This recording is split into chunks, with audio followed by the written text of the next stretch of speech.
Welcome to the Penny Bloom Podcast. Ain't another place that has got more bombast. Romp past your mom, dad's listening to Tomcats. Talking everything that make you sad. We don't want that. We're here to make you smile. Put your mind at ease. Peace, love, and bloom, and always praise Keanu Reeves. This what we about. This some weeding now. We'll talk until we can't no more, and then we peacing out. Alright, let's go. Penny Bloom Podcast. It's the Penny Bloom Podcast. Penny Bloom Podcast. It's the Penny Bloom Podcast. Penny Bloom Podcast. Penny Bloom Podcast. Hello, everybody, and welcome in to the Andor Afterparty presented by us, the Penny Bloom Podcast. We finished Andor today, and therein, it's time to party. I'm Colton Robertson, and I'm joined by Joseph George. What's up, homie? Oh, what up, what up? Always a pleasure to be here. Oh, and it is always a pleasure to have you. Today, we've got Andor Episode 8, titled Narkina 5. And what an episode that was. Unsettling in essentially every sense of the word. They continue to be, they're not pulling any punches in their political messaging, which I continue to really, really enjoy. I got a few things in this episode, not only on the prison industrial complex side of things this week, but even on the Mon Mothma side of things, we got some more political, real life, emblematic things going on in Andor. So I'm excited to get there. But man, overall, how'd you feel about this one? Oh man, we got a character that I did not expect to pop up in this episode whatsoever. I don't know if we want to wait until we get there, or we can we can jump around a little bit. A couple appearances that I wasn't expecting. You know, I knew Saw Gerrera would be in this episode at some point, or in the show at some point, not necessarily. I was gonna say it was like it was known that he was gonna be in this episode. No, I knew he would be in the show. Okay, I was like, whoa, okay, but not. Yeah, true. I forgot. Duh. Of the other, he's in the trailer. He's in the trailer. I was talking about Saw Gerrera. First, initially, is who I was talking about. Well, I didn't even think about it. I texted you this morning. It was like, there's an appearance in Andor this week that's making me very happy. And that was before I got to Saw Gerrera. Wow. I was talking about Andy Serkis popping up as Kino Loy or something like that. Dude, he was so good, man. He's always so good. I fucking love me some Andy Serkis. Yeah, Kino Loy. Maybe favorite character of the episode? I don't know. Maybe. Well, I got to talk about it a little more, I think. Yeah, already all sorts of ridiculous theories online about, Andy Serkis having priorly played fucking Snoke in the Star Wars universe. It's got the idiots running amok. Yes! No! I'm backing him. I'm backing him 100%. Don't be like that, bro. This is where Snoke gets his start. This is where he gets his hatred from the universe. Palpatine selects this guy right here. The best performing manager on this random floor. Palpatine's a chess. Are we getting a little bit of a Superman for the Quest for Peace sort of thing with Emperor Palpatine creating a clone of himself, but he's like, you know what I need? I need some Kino Loy personality up in here. Let's go ahead and bind our DNA. He needed, he somehow figured out the Force, in cloning somehow with, oh my God, what's her name? Omega. Somehow figured out that part with Omega, and then he was like, I got my cloneness, my part, I got Omega's part, the part that I'm missing that I need from an Empire leader, a Sith Lord, is ultimate efficiency. And what does he select? What does he go into the world between worlds to see who the perfect creature for this is? It's the Squid Game manager-esque. Was this the most Squid Game kind of shit? It's literally a Squid Game and Star Wars had a baby. Yeah, I this mean, episode. I never watched Squid Game. I never got around to it just because. Nah, I What? know it You was know a the concept, phenomenon. though. You know the Yeah, for concept. sure. Okay, But yeah, yeah. no, yeah, Okay. I get what you're saying. The dystopic, if you don't succeed at this quote unquote game, you know, Kino Loy talks about playing, and you guys are playing against each other. I'm playing against the other floors. Yeah. And Andor goes like, playing. He's like, Yeah. yeah, call it whatever the fuck you want. But yeah, like they're competing to not get tortured. So like, yeah, I get the concept there. But are you ready for a scene by scene breakdown Ooh. of this here episode of Andor? Yes, sir. Narkina 5. Let's get into it. Alrighty, so we kind of kick off here with Cassian Andor, aka Keith Gergo at the time, being ushered away by some really shitty shore troopers who are assigning all the prisoners, all the newly jailed, to their different transports because they're getting placed in different prisons. Not And really a single white person amongst them. no, yeah, it was very, very. I felt that was very purposeful, and for very obvious reasons. It felt like very obvious. You know, it didn't hit me until kind of later on in the episode, whenever Cassian's kind of looking at his number after the dude, you know, kind of jumps on the platform. I'm jumping ahead, whatever. But like, it hit me then that it was like, oh, like this is how the Empire kind of just either gets rid of minorities. They're like, well, they'll either kill themselves or they will work for us as a slave and output as much as possible until they die. Like, and it didn't hit me until then that that's like what was happening. Like, I thought that this is just how prison is in the Star Wars universe, you know, it's just very efficient, whatever, but no, it's like the Empire is just like, well, they can either be of some use to us or they die. Either way, they're like that. It's a win for the Empire. And it's like, Yeah, I was like, oh my God. Like, it's definitely alarming. It's also very, very interesting that these prisons, it's another example of the Empire being extremely anti anything but humans. These are still prisoners, but the prisoners who are going to do the work and are viewed as efficient are nothing but humans. Okay, fair. So it's still like there are levels to it, you know. They're racist against every other species. Oh damn! So it's like, and then the white humans are racist against the other races of humans. So it's like if you're a non-human, you just get killed. Probably, like straight up. Killed or in a cell. Yeah. If you're a human and you're white, you might get off. And not to mention men. None of them are women. I didn't. I didn't even. None of that. Like the people they're sending to work are human men, so that they can get the most out of their labor. You know, that's the perspective of the Empire. I has the feeling, and we'll get more and more into that and how it kind of mirrors our actual real life prison industrial complex in the United States a little bit later on, because it's quite alarming when you're looking at something so dystopic and you can kind of go, well, I mean, you look back, and I looked into it after this episode because I was just like, I know for sure there's some alarming things here. Like 1980, 330,000 people nationwide incarcerated. 330,000. Today, nearly 2 million people incarcerated. Over the course of 40 years, the increase is almost 2 million, 1.7 million. That's in the United States. The amount of crimes committed in 1980, 13 million. The amount of crimes committed in 2019, 8 million. And the number just continues to climb and climb and climb.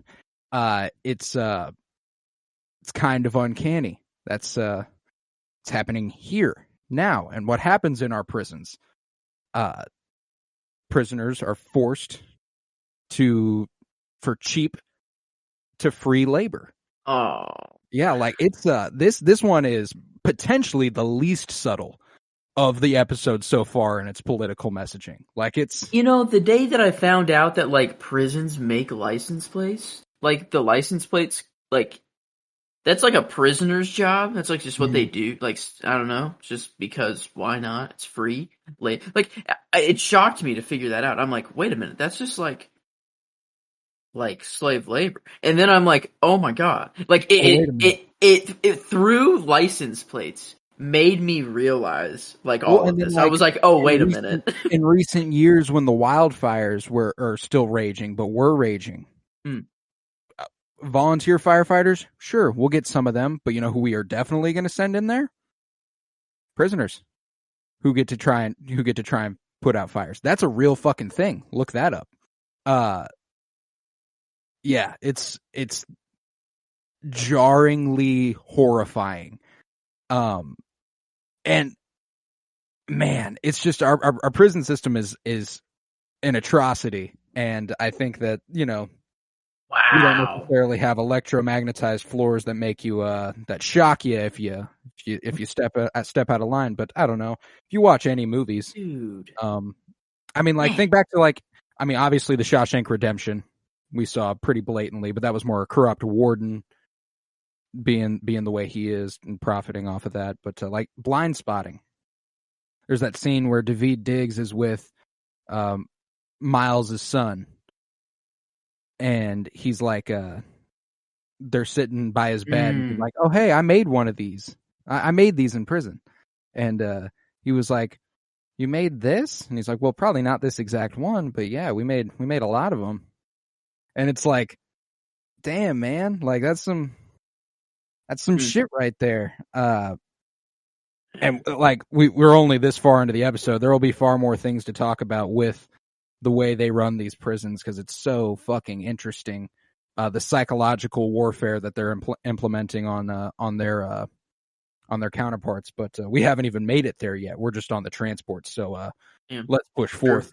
We get a really nice transition here between the jumping on the transports, where the music swells really, really loud, and then it just immediately dies out when it cuts to the corporate Bureau of Standards. Like it's like completely dead, no sound, no music, just no life in this place at all. So no background noise, and we see our boy the Narc, Cyril Karn, pretty much just hating his life as he's approached by a few Imperials. He's like, oh, look at them, they're coming this way.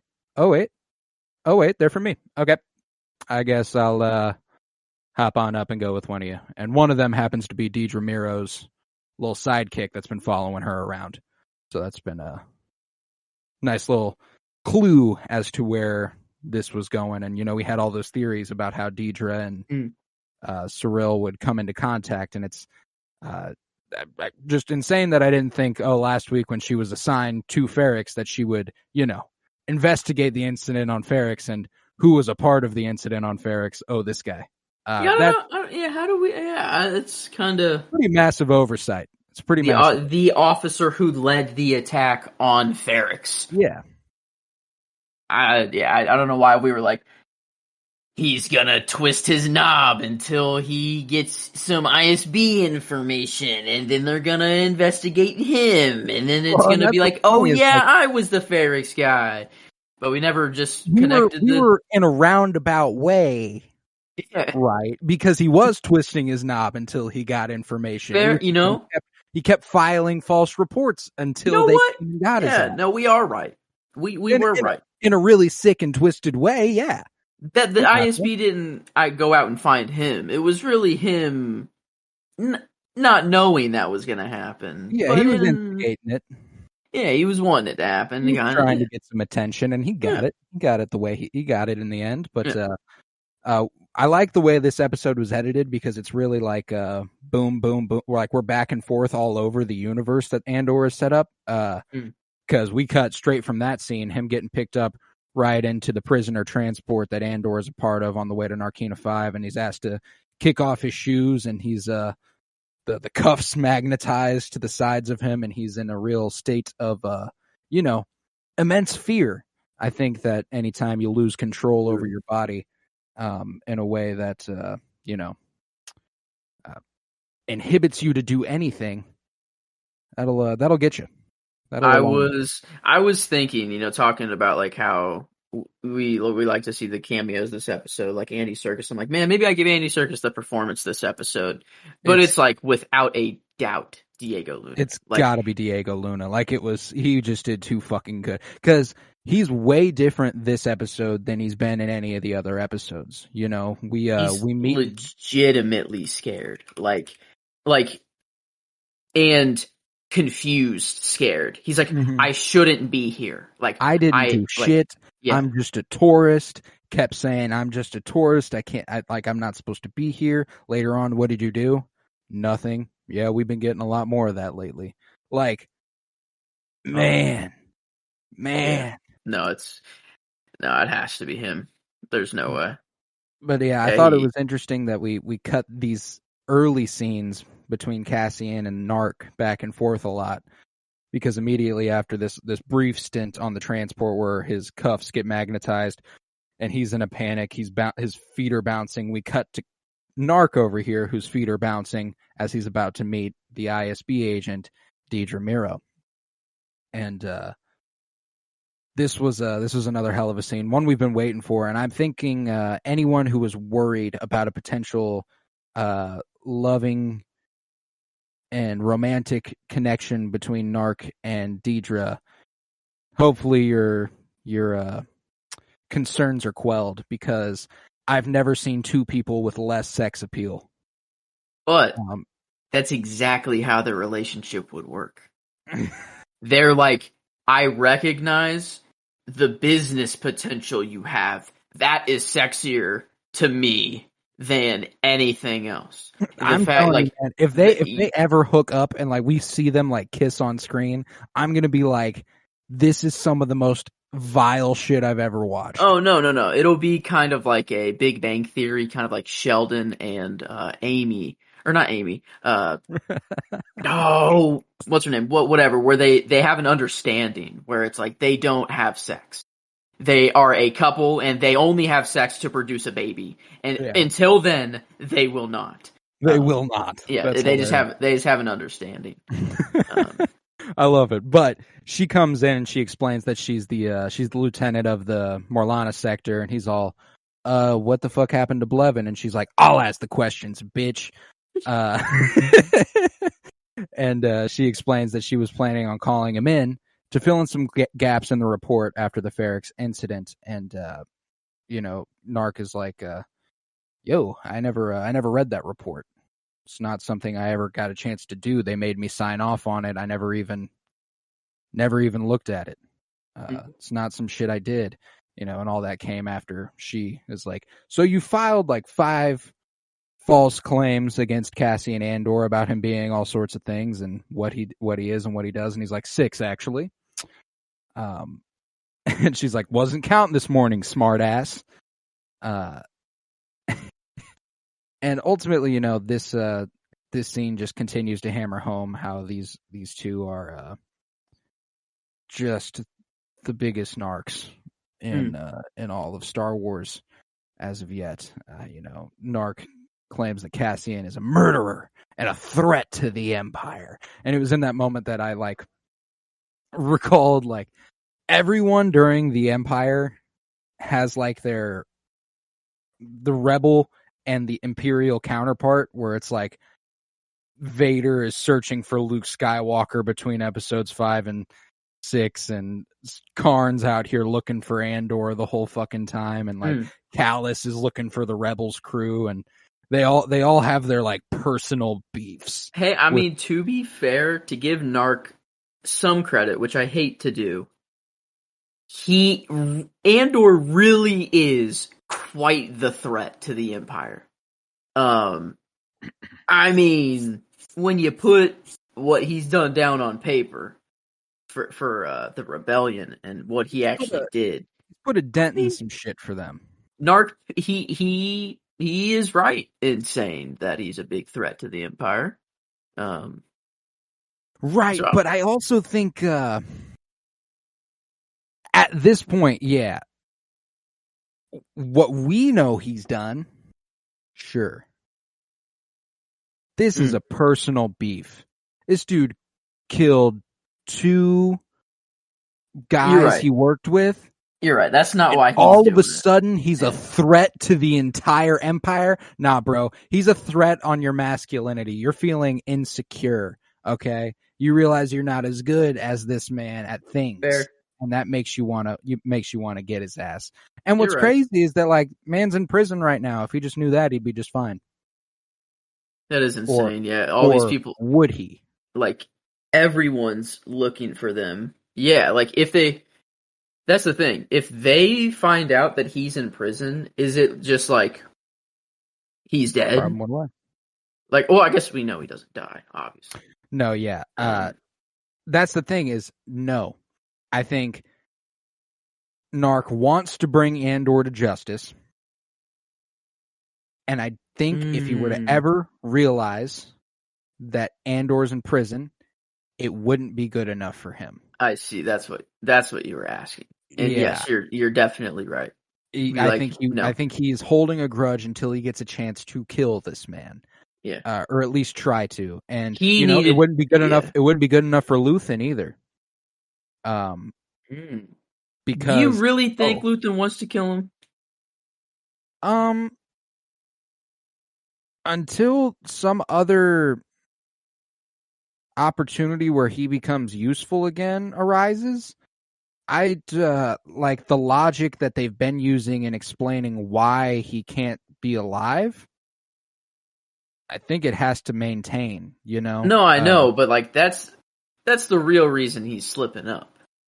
It's the reason he's like keeping the Ferrex line open. It's like I think he's taken a liking to Cassian. Luthen has. But they're waiting to hear from Cinta to confirm that they've killed him. Okay, fair. I don't know. I just have this feeling that, like, Luthen doesn't really want to kill Cassian. I guess we don't know for sure that it was Luthen who made that call. You know, it was Clea who told Vel, you know, you got to take him out. He knows about him. And that's not good. So I guess why would he be hesitant? Why was he hesitant to close? I know I'm kind of jumping ahead there, but was there a clear reason that he was hesitant to closing the line? No, I guess we'll get there here in a little bit, but I do think yeah, I'm not sure. I think it was just in hopes of hearing back from Bix and or not Bix, hearing back from Vel and Cinta.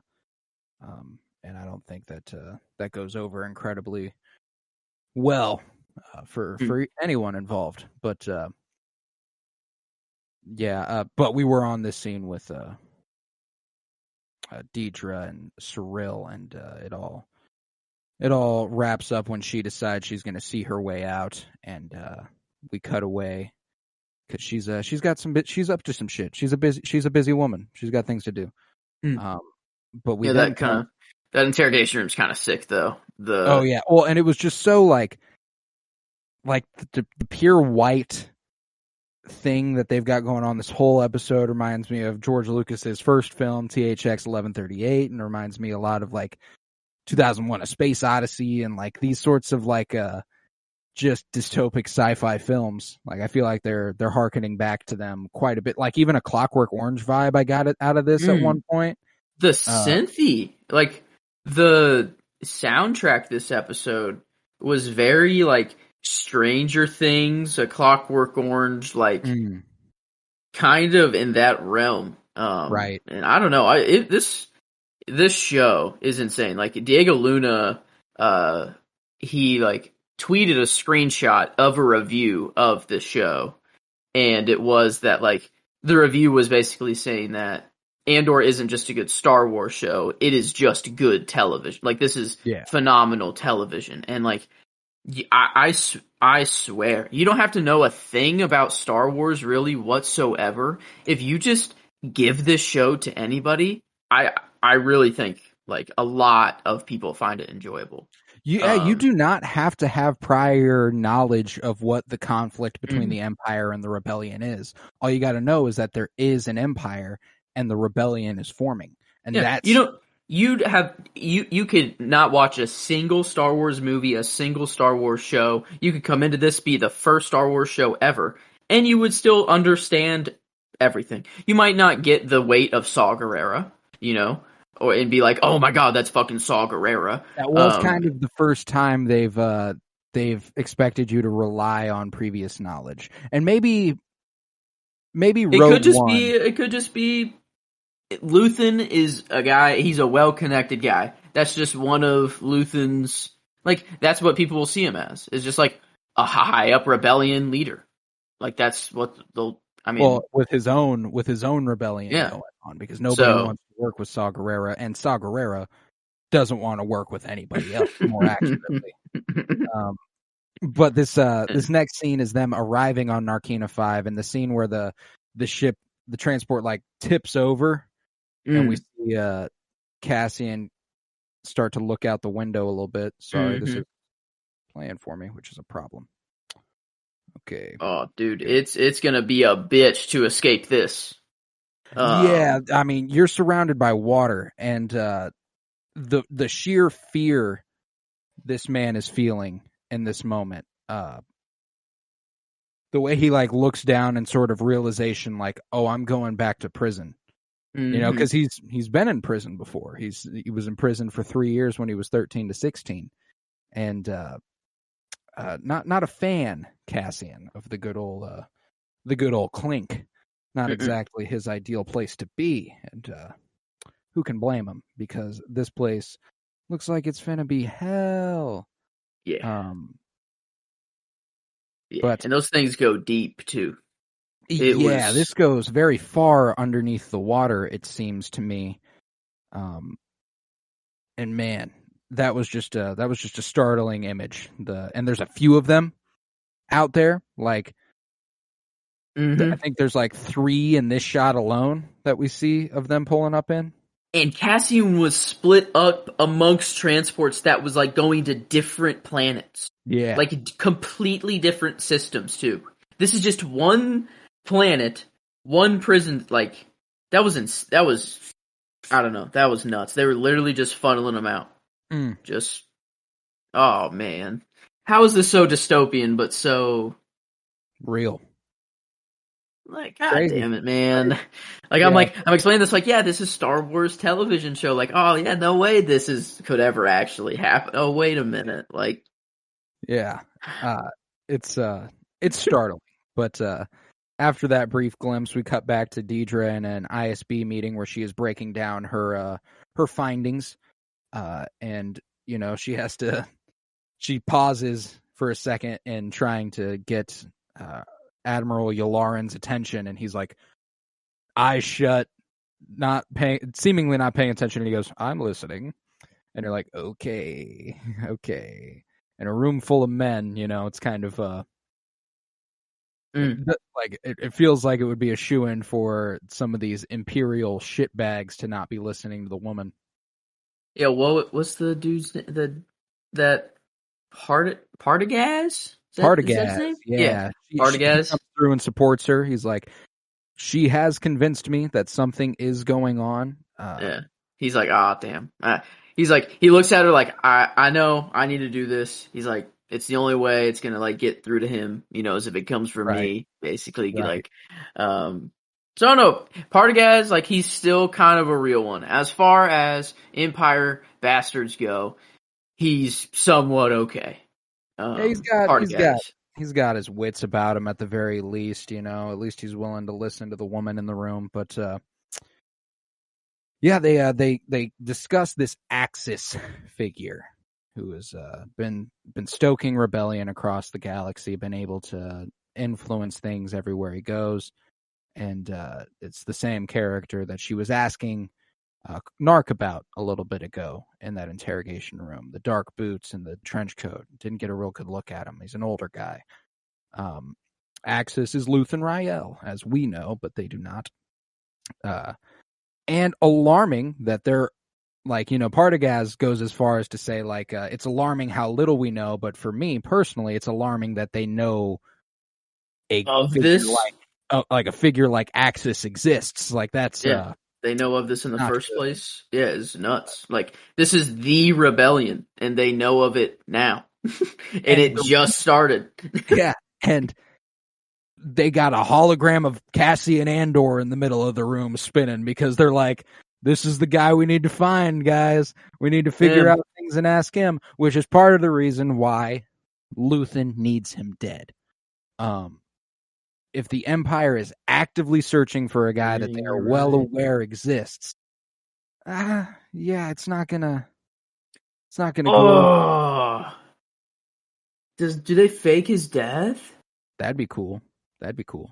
Is it like, let's see, when he starts out in Rogue One, well, he keeps the name Cassian Andor. You think if he faked his death, he'd probably... Maybe Keith Gergo dies. You're right. Well, but the ISB and them know him as Cassian Andor, though. Yeah, but like, if he's got all these falsified identities, Cassian Andor's a falsified identity. Yeah, but then he still goes by it? Yeah, I don't know, man. I try my best. But, Miss Deidre Miro over here is like, Ferrix was a mistake. And it's one he will regret. It's time for us to strike. We need to drill down, find Andor, and get a hunt started. And we exit that with a shot of the ISB surrounding a hologram of Cassian Andor. And it is then that we cut back to Narkina 5, where the prisoners arrive to be greeted by folks in interesting shoes. They make an emphasis on the prisoners' bare feet, and they make an emphasis on the guards' interestingly orange accented shoes. And not great, the way they break it down for them here about how how could we be so nice as to greet you without weapons, You want to know where my brain went? Where my brain went with, like, what weapon they actually had on them that they just said that they didn't have. I thought that they were just going to kick them with the boots. I thought that they were just, like, really heavy boots so that they could just kick them really hard. Right, like booster boots, like if you make contact, like... That's literally what I thought. That's hilarious. No, they're insulated. They're insulated in some meaningful capacity. Makes so much more sense. It is so brutal. This is brutal. Amongst the most terrifying imagery the Empire has utilized, and what might be my favorite line of the episode, just because it's hard to listen to, and it's hard to realize, but when this guy next to Cassian looks at him and goes, "Breathe deep, brother. This might be the last bit of fresh air we ever taste." Yeah, that shit hurt. And the guards all, "Welcome to Narkina 5. This is an Imperial factory facility. You guys are worthy of labor. Congratulations. Now you'll be transferred to wherever you need to be, and everyone will explain to you what you're doing. But you're probably wondering, why are we so sweet to you? Why are we so kind? Well, let's show you. Let's show you what we've got going on." He goes ahead and whips out a good old little clicker of some sort, and it breaks these dudes down in almost horror movie type imagery, the way they're like bending and stuff, like, and seizing and stuck in their place. Like, that shit was freaky, and that was level 1 of 3. Fuck that. Because with electricity, it makes you grab onto it harder. Whenever it's like if you grab a wire that's hot, like, you tense your muscles and you grip it harder. So that's why their hand is just firmly planted and one foot's firmly planted while the other limbs are just kind of flinging off, is because the two are just so firmly there and the other ones are just tensing and it's like so. Oh, it's just it's so brutal. Like this is horrible. Like, oh, dude, it was scary. It was scary shit to look at. But and like Cassian, this has got to be. I pray this is down as bad as he gets. I hope it doesn't get worse than this for Cassian, because this is. God damn. This is bad in a bad way. Yeah. But after this, we cut back to Deidre going to visit Nark again in his little interrogation room where Nark explains, yeah, I have read the report, and this is a fucking disaster. My commanding officer did some terrible shit here, didn't explain anything, didn't explain the fact that Andor had obvious accomplices in the town already. And, like, that very detail was interesting to me because, like, it couldn't have been more blatant that the people of Ferrix were helping. You know, like, they were... Ding, ding, ding, ding, ding, ding, ding, ding, ding. Like, and they obviously didn't inflict harm on anybody. You know, they didn't actively do it. They were warning him, though. And so it's interesting that nobody took note of that, which, you know... It's interesting that nobody took note of that, and they still stomped down on Ferrix the way they did. Mm. You know, like, they didn't even know that shit happened. And they're like, fuck it, send a garrison out there and let's really fuck shit up. But this is where Deidre asks him about the older man Andor was with, tall, wearing a cloak. And she's like, what's not mentioned here? And he's like, God damn, man, that's a big question. He was wearing and I like that he just goes into his outfit. Yeah, gray cloak, gray green, dark boots. They're expecting something far more than that. Yeah. He's like, I could tell you what he was wearing that day, and will likely not rock. Yeah, they were all looking at each other like, oh fuck, like really. Yeah, he's like, I didn't get a good look. He's like, I heard his voice though, and I'd recognize it. And they're like, okay, That is an interesting detail though. That they throw in come there. back around. It'll Like, almost certainly come back. A guy who changes his appearance quite often, but his voice somewhat remains the same. Well, yeah, he does a good job of trying to change it though. Yeah, when he does. In the shop he does. Yeah, you're right. Yeah, you know, he affects the more real, dark Harrison Ford ass voice whenever he's his dark rebellion persona. So he's heard him in Luthen voice. Actual Luthen voice. Not in shop owner voice here. One moment.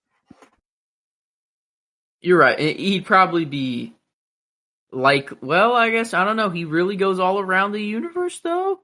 Or galaxy though? So, I mean, but like, I was going to say he'd probably be most likely seen as the shop owner if like he were to be seen and, True. Well, I guess, I don't know. How would Nark make himself into that shop? Who knows? Who knows? I don't. But they're like, go back to work at the Bureau of Standards. Get the fuck out of my face. I'll never see you again. And Nark's like, I can't stand for this. I was a good deputy inspector. I was good at my job. I solved a double murder and found the killer in 2 days. Yep, and then you really fucked everything. Nice letting that go. But this is the first time Deidre and him start to see a little eye to eye as he asks, can one ever be too aggressive in the pursuit of order? Which is exactly what Deidre Miro has been doing within the ISB, overstepping her bounds, continually breaking rules that they have set up in the service of order. So that's probably a reasoning that resonated with her a little bit, but you know, that's their hard on. Yeah, but she's not having it. You know, she says, you do that shit one more time, and it won't be me speaking to you. Okay, forget the shit happened. Get the fuck out of my face. And I was like, okay. Who's she referring to? Probably some sort of enforcer, maybe. Just like, not like a person, like in particular. Like, not like a named person, right? Probably like, not. She's not. It'd be crazy if she was like, yeah, I'll get Emperor. Vader on your ass. Or it's obviously not like, I an ISB agent here can sick the Emperor or Vader onto people. Yeah. But But we do cut back to Narkina 5 here, and he has to strike the on-program pose, which is hands above his head, eyes forward, feet flat on the floor, and they explain how they're gonna take him down to where he's heading, and a late arrival amongst their ranks, which I thought was an interesting thing to key in on. The way they're like, "Where's your partner?" There was a tech problem on one. He'll be here in a second. They were shorthanded down there. I'm here now. I don't know if that was just like a world building tool to like let us know that these guys are real dedicated, or if it's like this partner was doing some other shit, which would be interesting.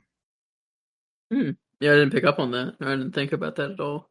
Yeah, and I wouldn't key in on it too much, but they usher Keith Gurgo down to the floor where he meets Kino Loy for the first time. And I heard the voice and I was like, huh. Because they don't zoom in on him for a second. Yeah, do the whole little... Yeah. Doing the whole Leonardo DiCaprio. And then they get closer and I was like, yes! Andy Serkis! He's going... Level 5, room 2, D is for day shift. 7 tables per room, 7 men at each table. I was like, okay, what's up, Kino Loy? He's a hard ass. He's not fucking around. 49 men in the room answer to him, and they all play against each other, and he plays against the other rooms. This is the first interesting psychological tactic. That is a prisoner, Kino Loy. He is not an Imperial officer of any kind. He is one of them, but they placed him in a place of authority, granting him a degree of freedom and power over his other prisoners, and it makes him feel superior. It makes him more inclined to do what they ask of him, and I would be willing to bet they take the candidates who are most likely to oppose them and be powerfully vocal against them and are efficient and good at what they do to the point where people would rally behind them and go, we're going to give you privileges the other people don't have. So I think not only is Kino Loy obviously being manipulated by the Empire to be willing to do the shit he does, but at that point, now the enemy of the people on this floor is not necessarily the Imperial Guards. It's Kino Loy, another prisoner. And that's the guy they're going to hate. Like they're not necessarily and obviously it's like an overarching, we hate the Empire and stuff. But I mean, once you've been imprisoned by the Empire, I have the feeling you don't become an Imperial loyalist or anything. But I mean, it's either you die in prison, you stay in prison for your entire term, and you get out hating the Empire, but probably too tired to do anything about it because you're probably worked to death, basically. It's like, man, it's like no matter what you do, you have to escape. It's like the only way. Like 100%. Yeah, and the only people who it seems would end up still being Imperial loyalists are the people like Kino Loy, who they put in charge of shit and who they treated slightly better than everyone else on the floor. But he goes on to explain their operation here. It's a 12-hour shift. Productivity is encouraged, and if they do well, they'll be rewarded. And he explains that he's been assigned to table 5. And that for the day he'll probably just be, watching them do things and sorry and shit to you, but you're gonna get fucked. You're gonna get fucked over. It's not good for table 5 at the moment. They're in last place on the day. They have been a man short all day. He explains that all the tables play against the other tables in the room, and he plays against all the other rooms. And he just said, we need to understand one thing most clearly. He has 249 days left in his sentence, and he has a free hand in how to run the room. And he's like, I'm the top of this level, okay? I run this shit. And you will keep that the way it is. I'm not going to stay here any longer.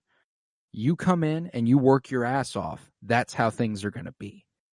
And it was instantly a very interesting character to be introduced to here in Kino Loy, and an already compelling performance from Andy Serkis. I look forward to.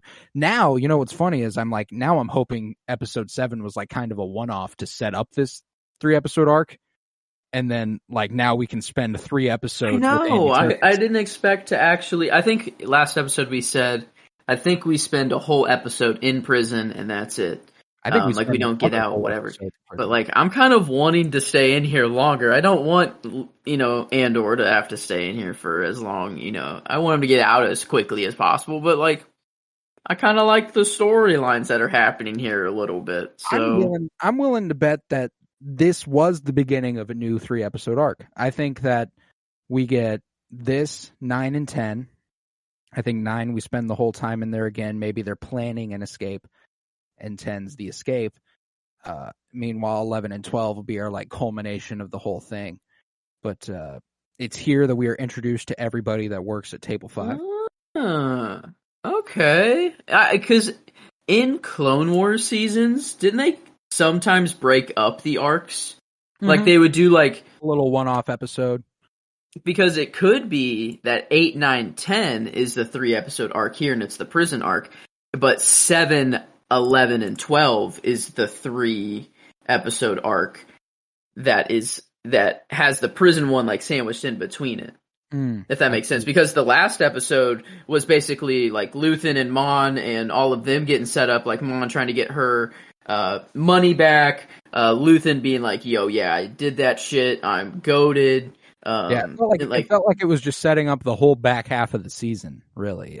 Just what everyone was going to be up to the rest of the time. It set up Marva getting her rebellion spirit on. It set up, it set up a lot of just little things that need a whole lot more focusing on, in my opinion. So I tend to agree, but it's here that we are introduced to everybody that works at Table 5. We've got Jembach, Zal Goodman, if you will, Taga, Olaf, Ham, and the most important introduction is Melshi. Which one was Melshi? Melshi is the one who comes up to him later and is like, "You need to accept that you're going to be here forever. No matter what that counter says, you're never getting out." He does get out. Him and Andor both get out. Melshi dies on Scarif. Yeah. Wait. Yeah. With Andor.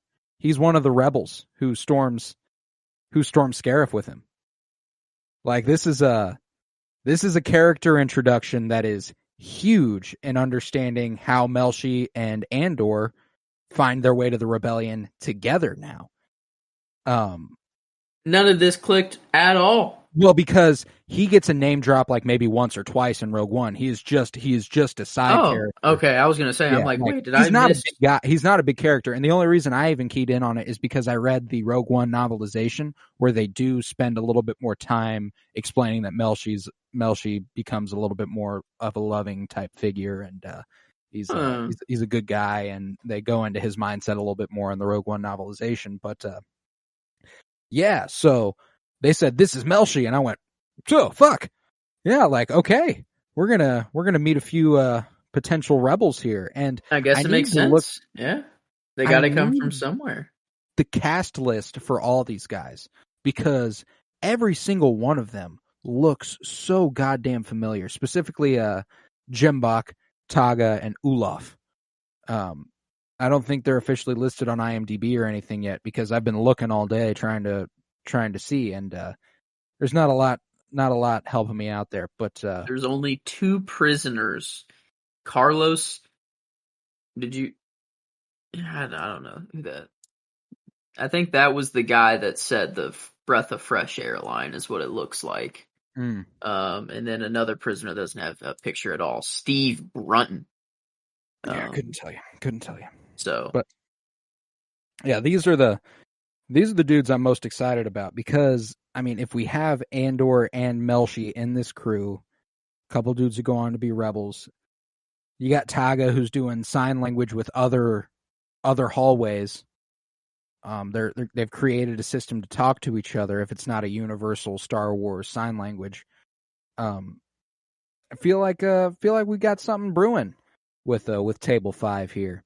But they're working their asses off. They were down one man. They're like, maybe he'll grant us a little credence. He did it once, and they were like, yeah, that was months ago. Ain't no fucking way that we're going to be able to do that shit. And it's cool because they're rallying around each other. Like they're talking each other up. They're like, come on, guys, 42 minutes left. We can rally. We can do this. And they're like, okay, yeah.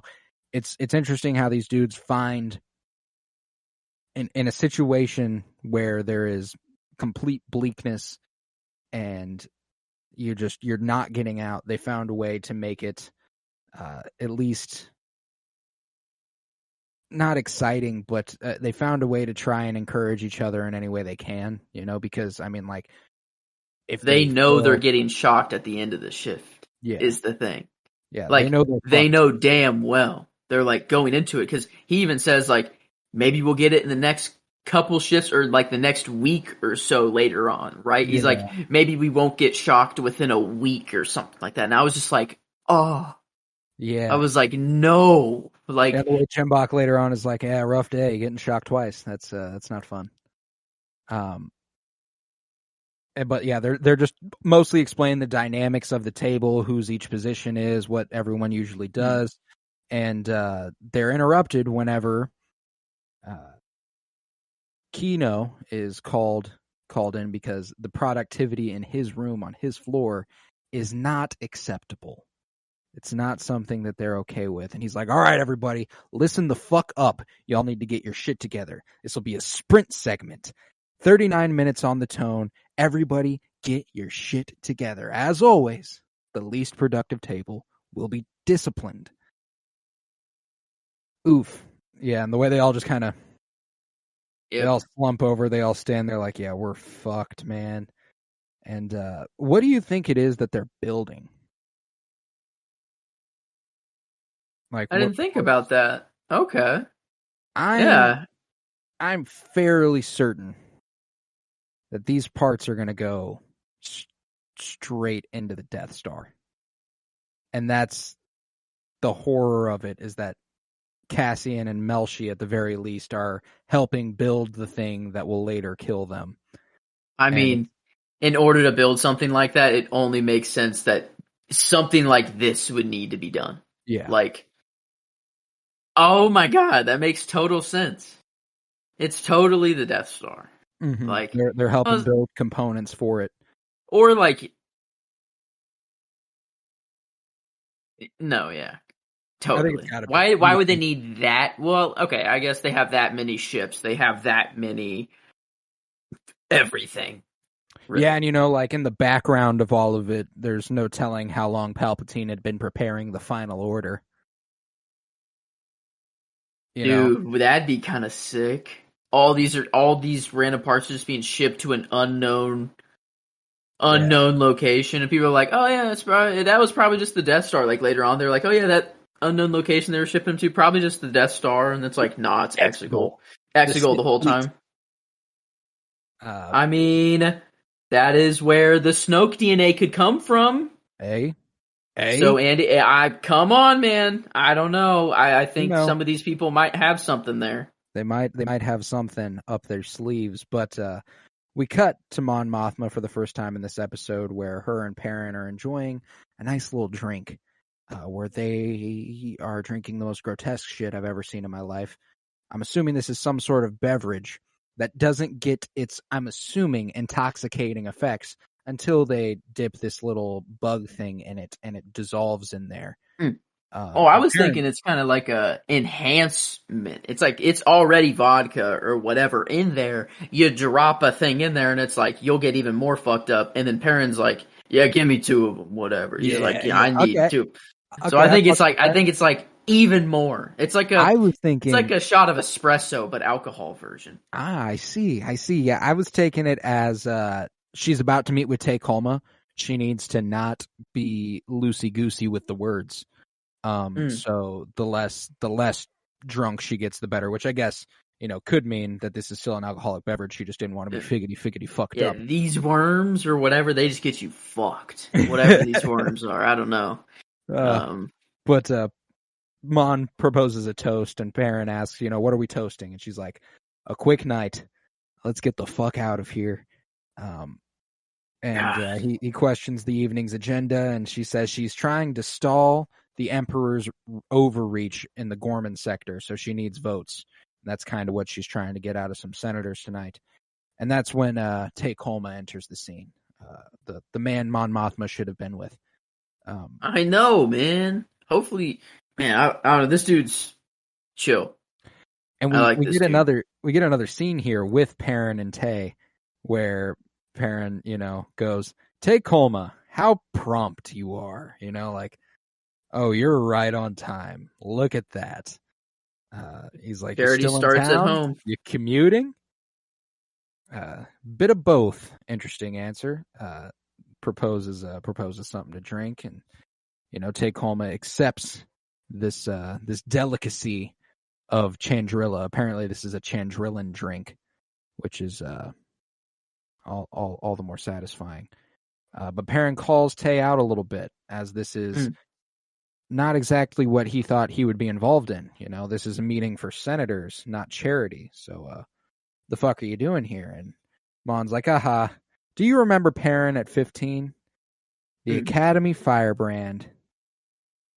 How things change, huh? So he was a little young idealist, I think. And the years have chipped away at the man, and it's become a person who Mon Mothma resents deeply.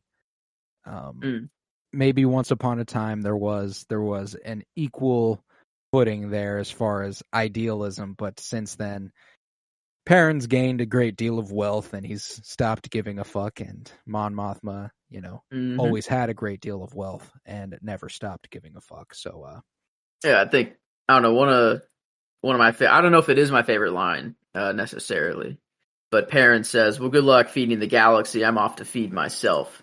And he starts to walk off, and then Tay Colma just hits it back. He just goes, "Charity begins at home." And Perrin looks back at him, and he's like, he's like, fuck, dude. Yeah, fuck. He's like, I can't. Fuck it, man. Yeah, I also I'm gonna start toasting like this. Sagrona. I don't know. Sagrona Tima. Yeah, what was the Tima? Sagrona Tima. Yeah, that was sick. Nice I like little Star Wars salutes. It's always nice, but as Perrin walks away, they start doing the business. Tay Colma explains that the new banking regulations have made things very difficult, and she asks, difficult or impossible? And he's like, yeah, I couldn't really tell you. They're staffing up on imperial auditors, and we'll see where they are placed. But so it's not looking hot for the rebellion, because she needs a lot of money, and she's hid a lot of money. She's used a lot of money already, and it doesn't look like it's going to be easy to hide $400,000 or credits, I should say. Which not great for Mon Mothma, but they're interrupted when her daughter Lyda comes over, and she gives Tay a little bit of shit. You're here all the time now. The fuck's up with that, Tay? And they just go back and forth for a couple seconds, and Lyda is just man. I would. What a bundle of joy, huh? Yeah. You're drinking squigs again. Nope, I'm actually not. You can look right in my cup and see that there's not. It is not yellow, actually. Yeah. Get the fuck out of here, Lyda. I should find Dad. Yeah, you should leave. God, her and Perrin need to go down in a house fire something situation. Yeah. Sorry, don't wish death on a kid, but she can go. Yeah, I just couldn't give less of a fuck at this point. But yeah, it's after this that they start questioning how much money they need to be worried about. And Mon explains 400,000, and Tay is alarmed.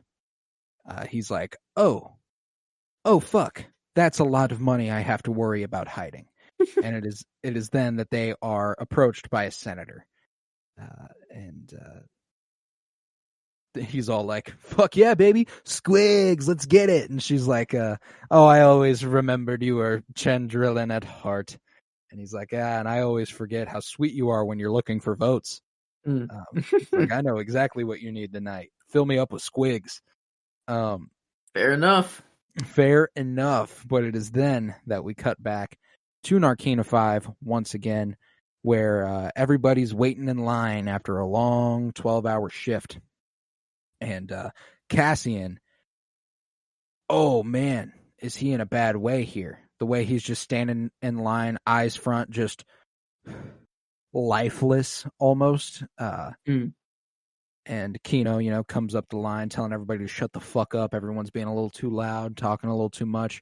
And it's perfect because, our boy, I think it's Taga, doesn't need words to speak to these other homies who are in these other lines. And I think it's at this point that Cassian realizes just how big of an operation this is as he looks and sees all the various levels where he sees all these prisoners lined up. The whole day shift. Everybody who was working day shift is lined up.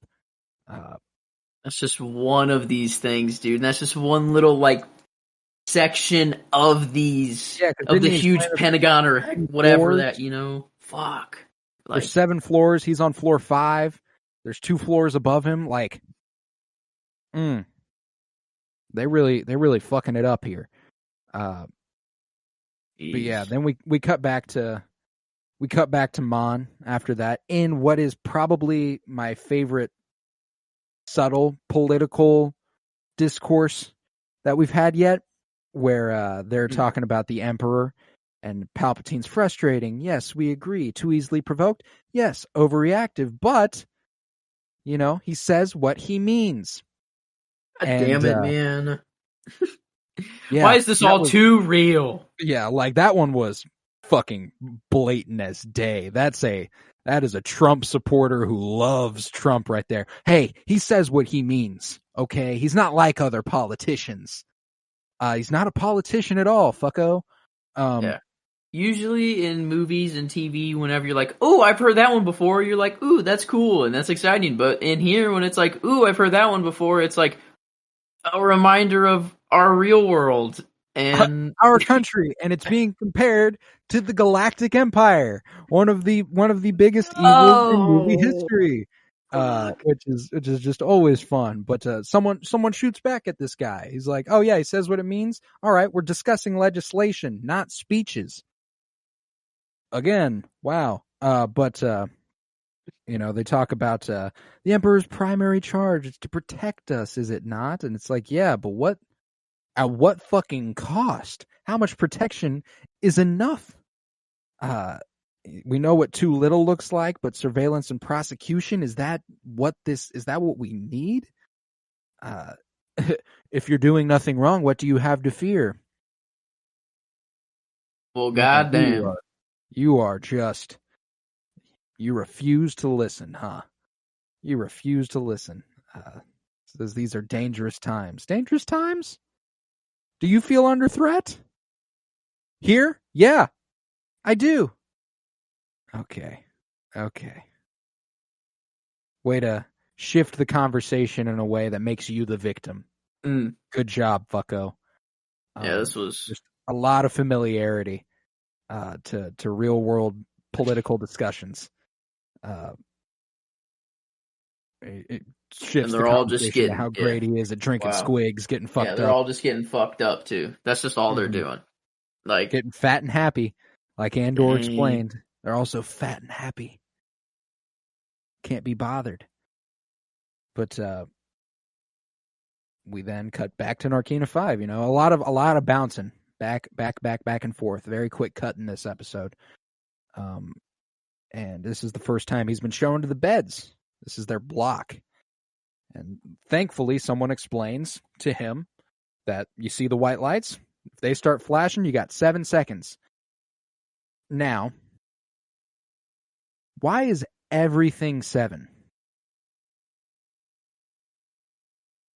7 floors, 7 seconds, 7 people per tables. table, 7 tables, 7 everything. Is it just another example of the uniformity of the Empire, like just mathematically cold, like? But what a number to choose. An odd number, prime number. Well, I guess it works. Yeah, if everything is in 7s, I guess it works. Fuck it. Yeah, I'm trying to think of like it's all about efficiency. It's like 7 seconds. It's enough warning to get you off there, but it's short enough to where you need to panic to get out of there.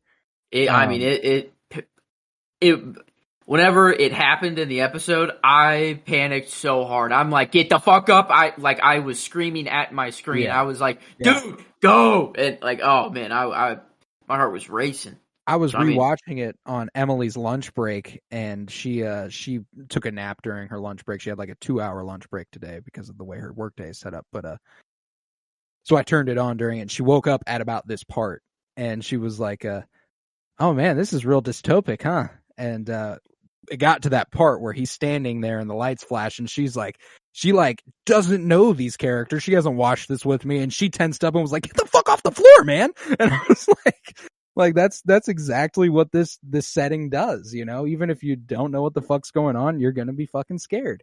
And it's like every surface that you could even climb onto, like to try to escape it, is the same. Yeah, it's like, they're so cruel. Like it's well, and I was worried, very quickly that Zol guy explained, 2 men in a cell, instant fry.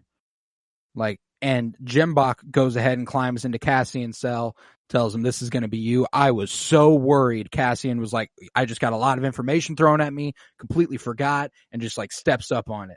And I'm so glad he's a good listener, because, he doesn't, thankfully, but Jembach breaks down everything for him: water, nightlight, toilet, plate, spoon, food. Yep, this little fucking tube. You get as much as you want. They like you healthy and fueled, and you will learn to eat it. What do you think the Empire's main reason is for one person per cell?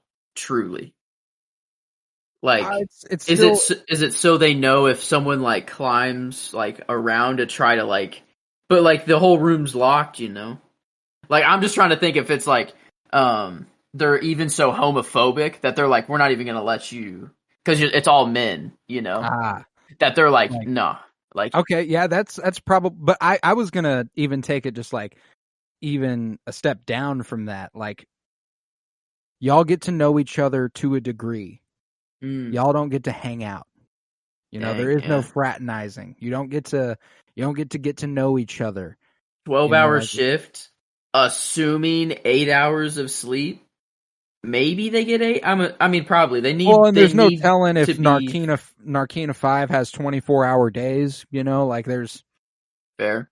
Like there's no telling with these sorts of planets and shit. But yeah, if you live on a planet that's like a 40-hour day, does your like internal clock like just work with that, or like, because like we get tired around nighttime, because is it because we're physically actually tired, or mentally just like, oh, it's nighttime, so I must be tired now?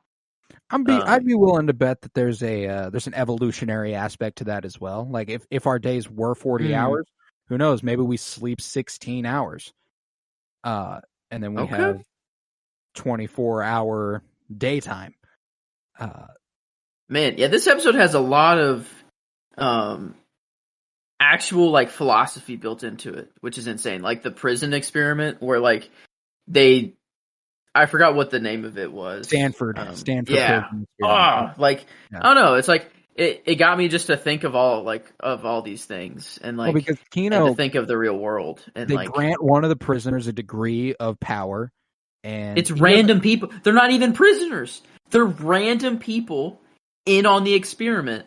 Like, is the thing. So, like, they have no ties to it even, and they still get the power hungry that a I real. forgot about that in the. It's like it is just random people. They're not prisoners. Like, so it's like even worse that like they're not in an ultimatum situation. They're not actually trapped in here. They can leave if they want. It's fully on their own will, voluntary. Yeah, and they are still acting like that. And it's it's sickening. But yeah, with this though, I like Jembach a lot. That might be my favorite character of the week. I'm not sure yet. Just the way that he was kind of showing him the ropes and was like kind to him, and he was like, 2 shocks in one day, man. That's not easy. You know, maybe we'll get a win here in a couple days, a few shifts. That'd be nice. But yeah, loser gets shocks. Winner gets taste in their food. Top table wins flavor. Last place gets fried. And it's like, oh, well, like that's out of their tube, it just tastes a little better. Is that like the? Yeah. Wow. And the idea of like granting them just the slightest tiny sliver of freedom. You know, the cells aren't blocked off. It's open. You can walk out at your own risk. And the way that you know, you're allowed to eat as much as you want. It's just fed through this tube. You're probably not going to like it. You're allowed to eat as much as you want, though. You're granted full autonomy within this tiny little space you got. And but man, it's sad. It's a sad existence. But even the fact that there is a day counter that shows how much time you have left in your sentence. And it says, Cassian says 2,100 and what was it? 2,189 days, which is that's 6 years, roughly. It sounds about right. That's about right. That was his sentence, right? That he was 6 years given. Let's see, 365 times 6, and who's to say 2,190? Is that what it was? It was 2,189. So okay, there we go. Day. So a year on this planet is It is exactly an Earth year. Confirmed. Yep. So I think it makes it confirmed that it is also a 24-hour day. They get a 12-hour work shift. Oh, this is just Earth, is what they're saying. Oh, even more there, huh? This is just Earth. Even more to unpack, but yeah, Jemrock is being nice to him. He's like, at least you know where you stand from the start. No surprises. You know what's going on. And Melshi's like, ask him already. It's like, what? And he's like, oh, they doubled everyone's numbers last month. PORD. Everyone's shift. I said, everyone's sentence doubled. Out of nowhere. They don't know why. You know, they're like PORD apparently. But what is that? They're like, do you know anything about that? People must be talking about it. And he's like, about what? They're like, he doesn't know shit. The public order sentencing directive. We don't know anything beyond that's what it's called. We don't know what that means or why. And they're like, the Garrison on Aldhani, they blew it up. Nah, they didn't do that. They just burnt it down. And it's like, no, they didn't do any of that. Like, they're so cut off from everything that they don't know actually what's happening outside of these cells. And, you know, they slaughtered a garrison. They burned it down. And they're the ones getting punished for it. And Cassian's sentence was not doubled. It was like that's way more than doubled. 6 months to 6 years. It's a bit more. And that's when Kino tells everybody to break it up as they're all surrounding Cassian or Keith, asking him what's going on. And Melshi approaches him and it's like, whatever you thought this was, you're not getting out in 6 years. We're stuck here forever. We're gonna die here. Just accept that now, and everything will start to get a little easier. And Kino has to come over here roughs Melshi up a little bit, throws him up against a wall. He says, "That's enough." Now, my favorite twist, if they choose to go this route, is that Kino is actually a good dude. If they pull the like Kino is actually trying his best to figure out a way to get others out of here, that'd be dope. I don't think they will. He said the thing about how he has like less than 300 days left and that's it for him. He'll get out of here. But it'd be cool if they figure out a way to radicalize Kino too. In the short time that they have left. I think that would be optimal. Just because I really like Andy Serkis and I'd like to see him as a good guy. Wait a minute. We still have like 5 years, right? Yeah. Who's to say that like he isn't in prison for like a year? Like, who's to say we don't see Andy Serkis's character get out? No, like, I mean we jump next episode and it's like 150 days later. We jumped a month in this episode alone. Mm-hmm. Okay. And we jumped like they kind of explained that it's been a month that Keith existed. I think that's how long he was on Niamos, because they were like, "You've been working at the the Bureau of Standards for almost a month." We watched him get his job, and then we cut to Niamos, and it's kind of like we were unclear on what the time jump was, and it's about a month. So, in the last 2 episodes, we've lapsed a couple months. So, and if this series covers a year, there's a lot of time left to jump. Like we've still got a lot of time to burn. So I'd be willing to bet that maybe even next episode we keep getting lapses of time for him being in prison. This show only covers a year. This season only covers a year, or the show? The season only covers a year. The show covers 5. Apparently, season 1 covers the first of those 5 years. The second season covers the next 4. Because I don't know. In my brain, I'm like, oh yeah, he's in prison. He's just going to be broken out. By who? I don't know necessarily yet. If it's by himself or if it's someone who's coming to get him. But like, I guess it could take a while to find out where he is, or for him to even like, how do you escape that place on your own? What the fuck would he do? Like, say he gets his hands on some boots.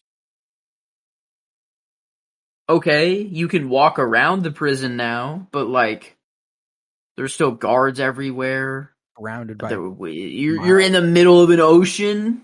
Yeah. You need a ship to get off of there somehow. Like, yeah, it's not looking great. It's not looking, but it's a 6-year sentence, and it's 5 years till Rogue One.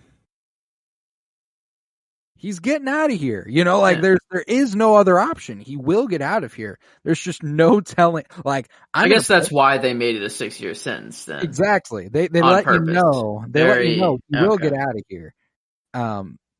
It's just a matter of how. And it'll be so fucking fascinating to see. I have a feeling that might be the most exciting heist of the season. Episode 6 was fucking riveting. I have zero clue how they're gonna pull off Cassian getting out of prison. That's nuts, They're gonna like somehow reverse the polarity, blah blah blah, on the floor, and anyone who wears boots is actually fucked, and anyone who is wearing nothing is fine somehow. Yeah. No, what? No, I don't know. No, I'm trying. Like, if does he do it on his own, or does someone come to his rescue? It will not be someone. I don't think it'll be someone coming to the rescue. I think it'll be people who are within the prison. Yeah, I think it'll be a collaborative effort. I don't even think Cassian will lead it. People have been communicating. Exactly. That takes a while to set up a communication system like that. Like when you don't have the means to actually talk to each other either. And they were zooming. Yeah, and the way he was like, run that back. He was like, yeah, the little roll, like it's impressive, man. But I know. I guess is it wrong to me to assume that like just like a version of American Sign Language just exists? I thought that like Yeah, I was thinking maybe it is just a galaxy-wide like sign language thing that they've got going on. But like, we see the Tusken Raiders. They have their own personal sign language though. Like that is specifically Tusken sign language. So it's like, it is interesting. I wonder if there is like basic sign language. That'd be sick. That would be very cool. But nevertheless, it's here that Kino pulls Cassian aside and goes, "Do you walk in your sleep?" And he says, "No, why?" And he says, "You'll find out." And then the lights flash, Cassian hesitates, and then he gets in there just in time before the lights go red. Fuck. And it is night 1 in the clink for good old Keith Gergo. And what a rough time it shall be for as long as he's in here. But again, I do love the parallels that we have between Jin and Cassian about how,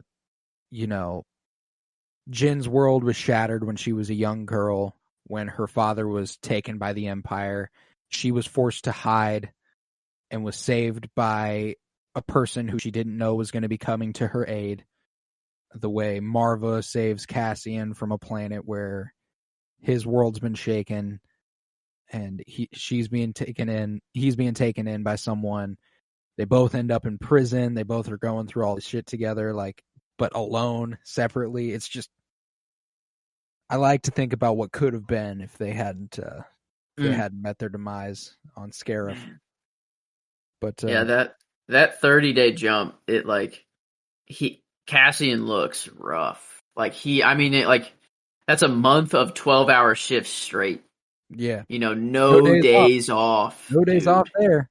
No, oh my god. We do quickly cut back to Mon Mothma briefly before that 30-day jump where she's roaming the party, eyeing everybody down, and she eventually makes her way over to Perrin, who is discussing with a couple others, and they comment on how beautiful Coruscant is and how wonderful this place that they live in is, and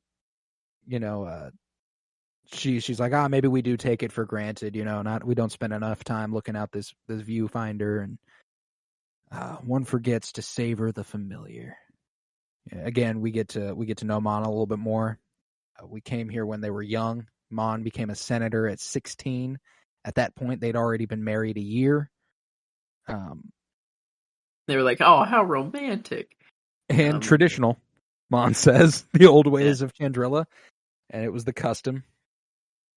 And she asks him, "Have you seen Tay?" And he says, "No, he left. He has an early morning." He was like, 400K? See ya. I got shit to do. He dipped fast. At the instant where Mon left to go talk to that one other senator or whatever, he left. He was out. Was that just because he's like, I need to start working now? Or was that fuck, I can't do that? Yeah, I don't know. I'm worried though. I wanted to trust Tay Kolma. I really, really did.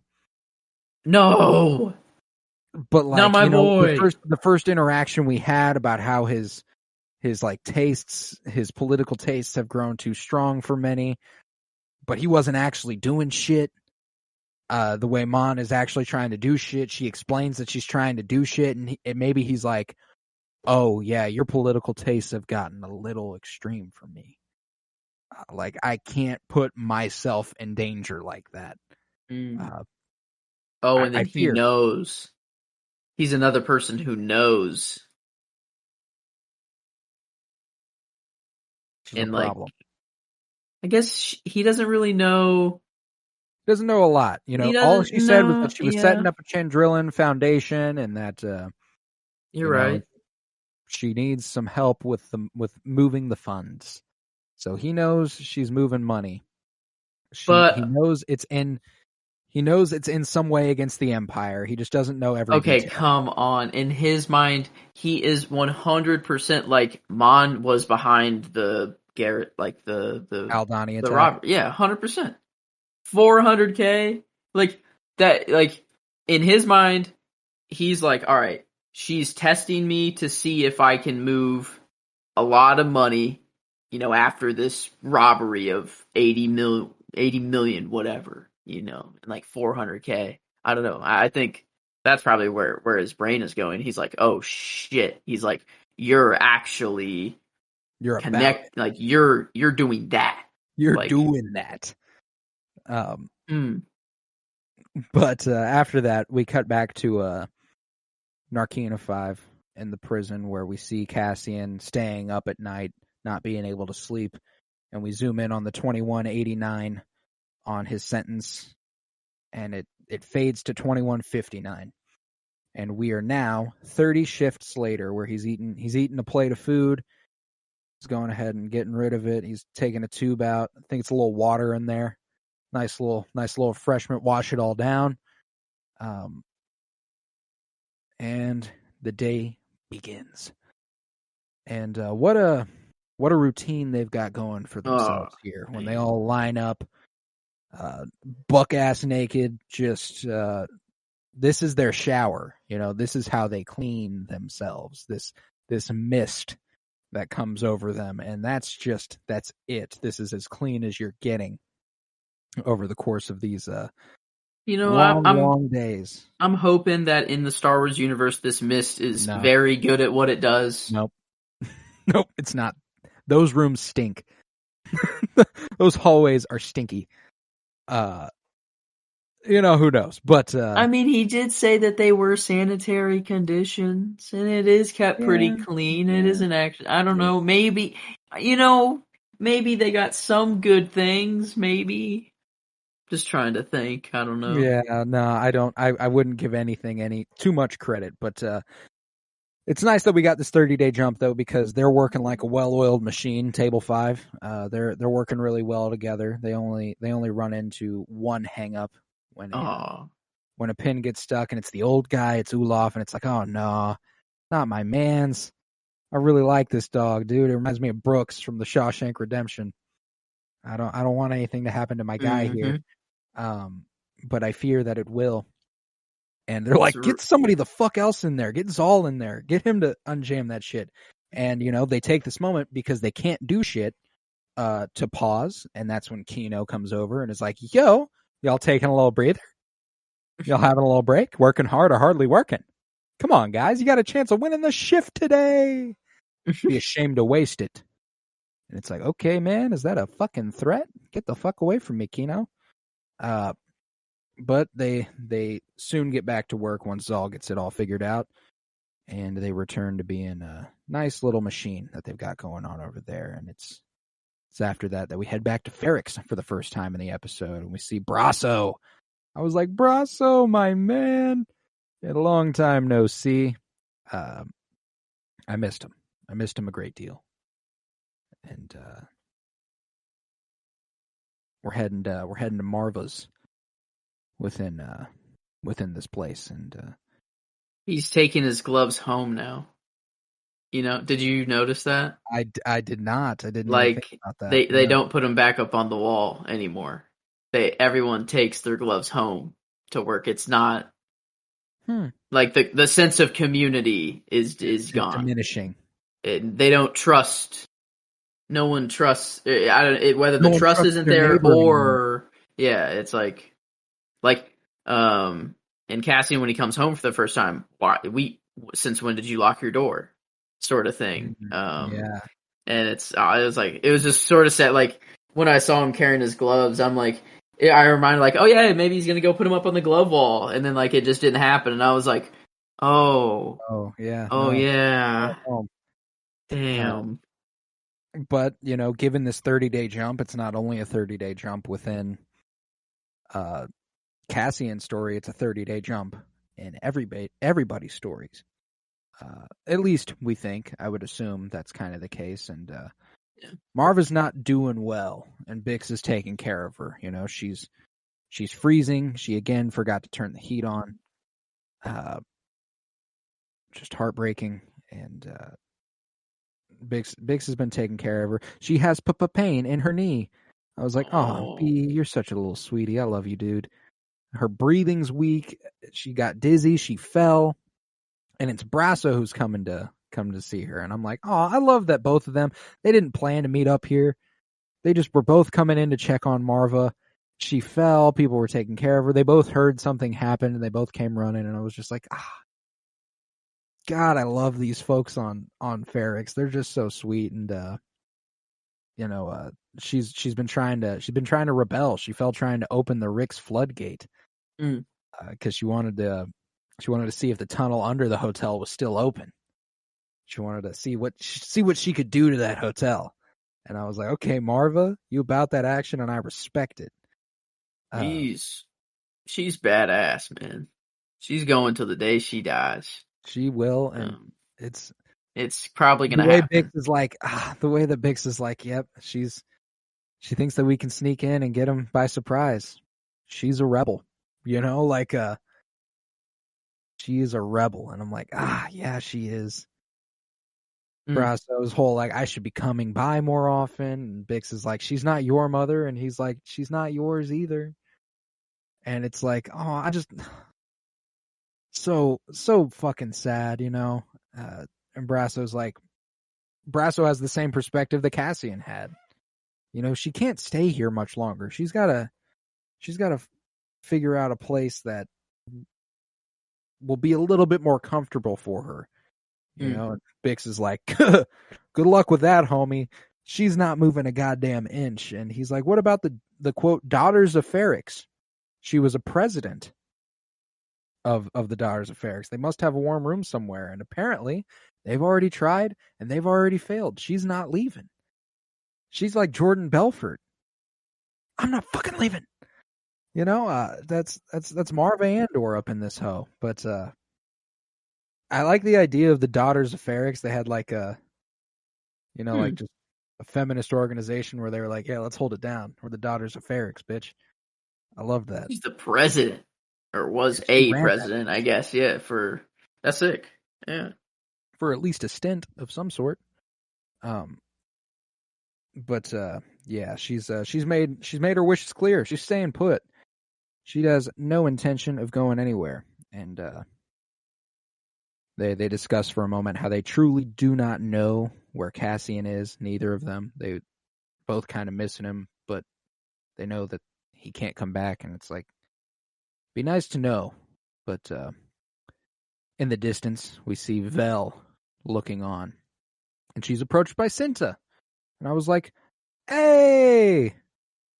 Okay, yeah, they're back together, and they're on Ferrix. Fuck yeah! And it's a month, I guess. Okay, sure. In a month, they've been staking out. They've been staking out Ferrix, and they have a nice little back and forth about, just everything. Where were you? I was about to come looking for you, and her drink's cold now, and I love them. Cinta's cold-blooded, man. Yeah, she's lovable. She's got compassion still, but at the same time, goddamn, she's got that action. She's she's for the rebellion. There's a room around the corner. I'm thinking about signing up and staying there alone. Hey man, two of us would draw too much attention. I already told you. This place comes first. A rebellion comes first. I was always upfront about that. She's like, what are you going to do? Vel's like, what are you going to do? You're going to just stake out until he shows up? And he's like, Cinta's like, yeah, I just might. I was like, haven't we been apart long enough? And that's when Cinta was like, yeah, it's not about us though. You know that, right? Like, I'm a fucking rebel. You think the Empire stops to catch its breath? This is a fight to the death. I was like, that was a bar. Damn. She has a couple bars here. Yeah. Cinta does. And we get a little insight into who Vel might be when Cinta says, maybe I'm a rich girl running away from her family. And Vel's not taking too kindly to that. Well, that's cold. Like, that's what Vel is, apparently. A rich girl running away from her family. It's kind of how I take that comment. Because, you don't respond that way unless it was seemingly a personal attack. Well, that's cold. even for you. Like, who could Vel be? Anybody? Her name's Vel Sartha, and I don't think. Well, yeah, but like that could be a chosen. She could just. Oh yeah, I guess that could be like an alias of some sort. Like what rich? The only rich is like Mandalore, like the freaking Duchess and that like royal family. That's like ringing a bell. That's blonde. I'm trying to think of like any characters that are like blonde and rich. The like Kreese clan. Okay. Yeah, I don't know. It'd be not. But yeah, like that's the thing is I don't know that she's connected to anybody that we've previously seen. I just think it's a big galaxy. People got money. Yeah. Somewhere. Sure. Now I'm trying to think what's Vel's? Everybody's got their own rebellion. What's Vel's? I never even thought of that. Maybe her rich family, they got rich because of the Empire, because of that's where my money is at as well. I think she made a lot of money off the Empire and couldn't. Okay, so not good rich people, who are bad rich people that we know, who are bad people, human. I don't know.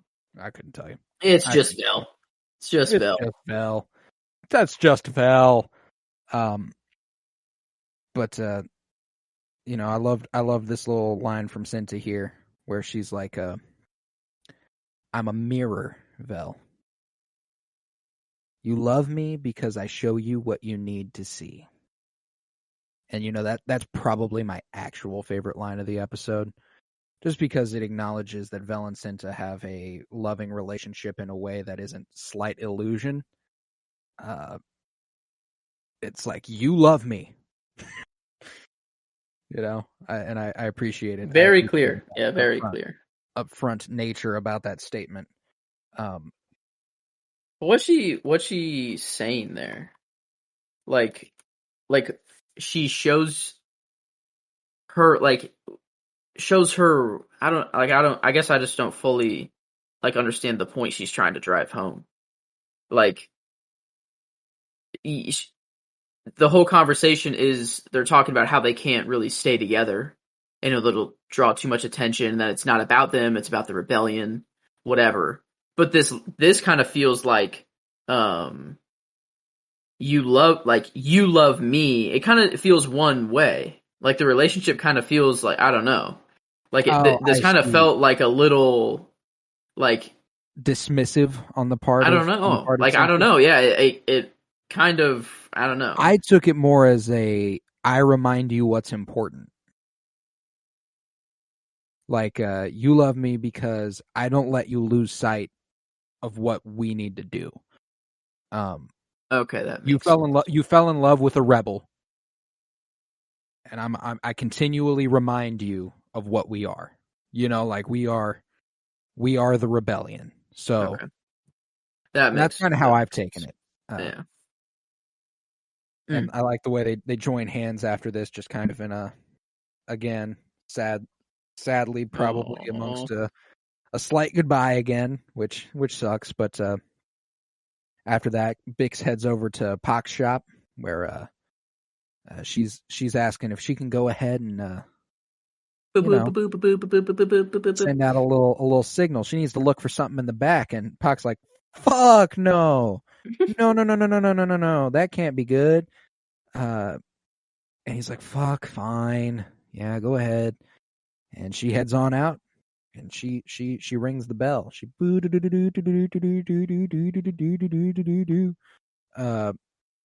and it's I have the feeling it's not going exactly the way she'd hoped, because on the other end we got Clea listening.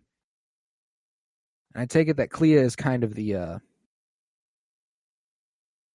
not the brain, the center of the group. Yeah. She's a little bit more like, again, she reminds Luthen what they're doing and why they're doing it. You can't let these things grow hazy. And Clea lets him know it's the shop owner on Ferrix. She's trying to find Cassian because his mom's sick. And Clea tells him, we're not answering. We can't. And Luthen wants to know where Cassian is. She could show the direction. She might know more than we do, which frankly, Clea's right here.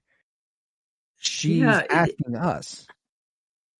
I don't know. Doesn't it seem Luthen is very invested? Like, is he very invested just because he wants to get rid of him because he knows of him? Or is it more of like, he was like, because he was wanting to pick it up right away. And she's like, you can't answer it. Because he was walking, because she was like, oh, it's from Ferrex, it's blah, blah, blah, from the blah, blah. And he's like walking over to answer. He's like, we can't answer this. Yeah. And he's like, no, it could point us in the right direction. Like, he's very, I don't know, it seems more invested just because he wants to kill Cassian so bad. I really don't feel like that's his motive for some reason. And I invite any other motive he might have. And there is the chance that Clea took it upon herself to, assign that hit. But she says that it's more likely that the ISB is working the radio, and he says, you're guessing. She says, you're slipping. Like, come the fuck on, man. You're fucking up. And she says that we're shutting down Ferrex, the code, the frequency, all of it. I'm thinking clearly, and you are not. And she says, tell me to shut it down, which I appreciate. She still honors the chain of command. Mm. She's like, yeah. I do work for you. This is what we should do. Good hand of the king sort of situation here. Which is what leads me to believe maybe she did not assign the hit. Like, she honors the chain of command. And if she's telling people to do things, I think it's because it's coming from Luthen.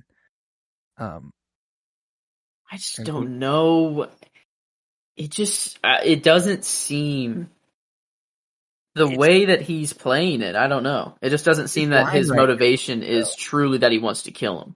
Well, he says it's Andor, knowing he's out there, knowing me, not knowing what he knows. Well, it's because he has to, because she's saying you're slipping. He's like, I'm not slipping. And he's like, and then he goes through the business answer. He gives the straight, he's like, no, I'm not. And then he's still like kind of a little unsure at the end. He gives the business answer. They close down the line, but he's still kind of like fuck, I don't know.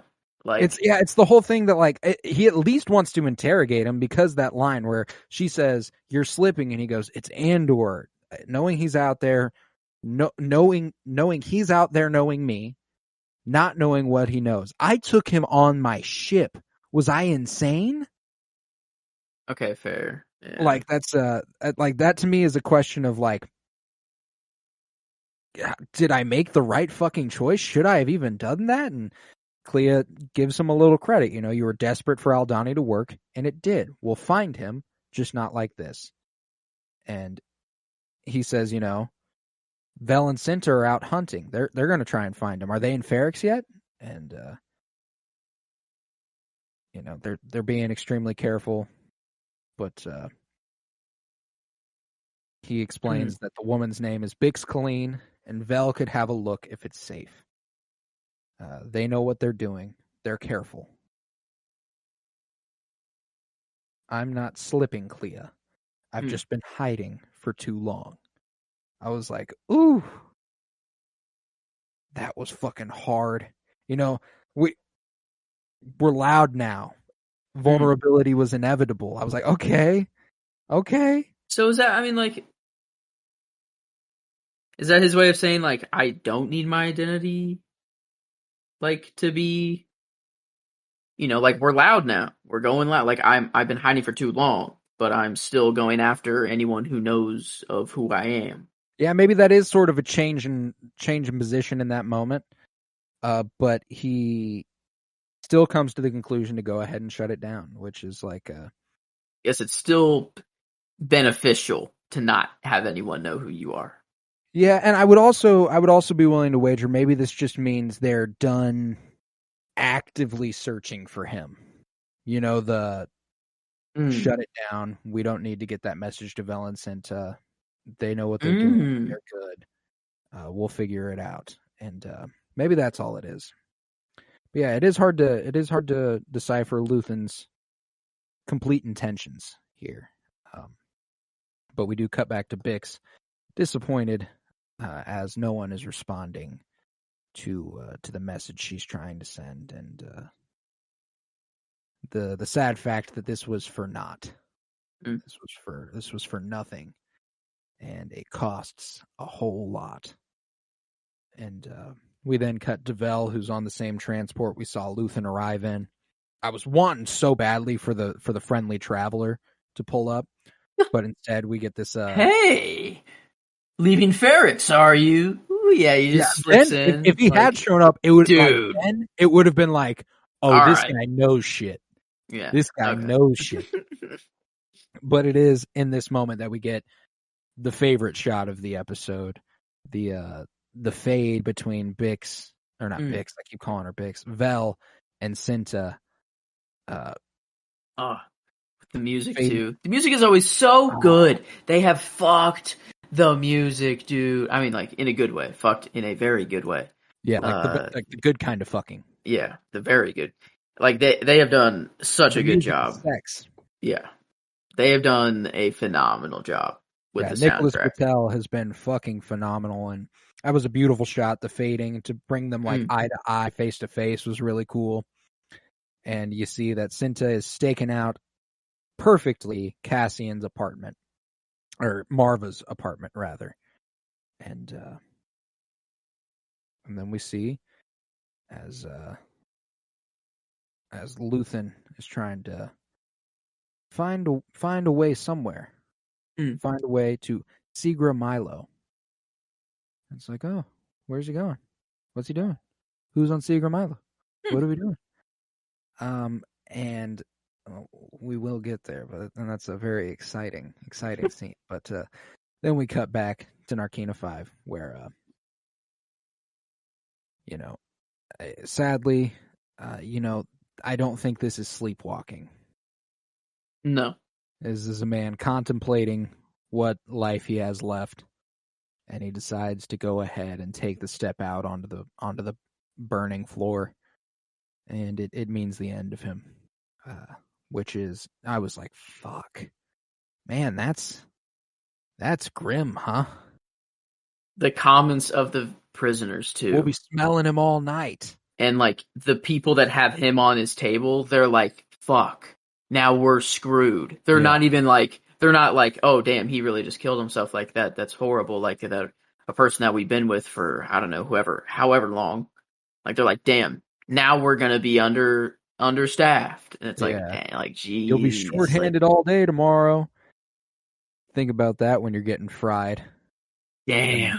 And then Kino's like, enough, shut the fuck up. We'll be smelling him all night. It's like, oh man. You have 10 seconds to get to your sleeping platforms. Just so hard to watch. But we then head back to Ferrix. Bix is back, baby. And she's alarmed to see that they're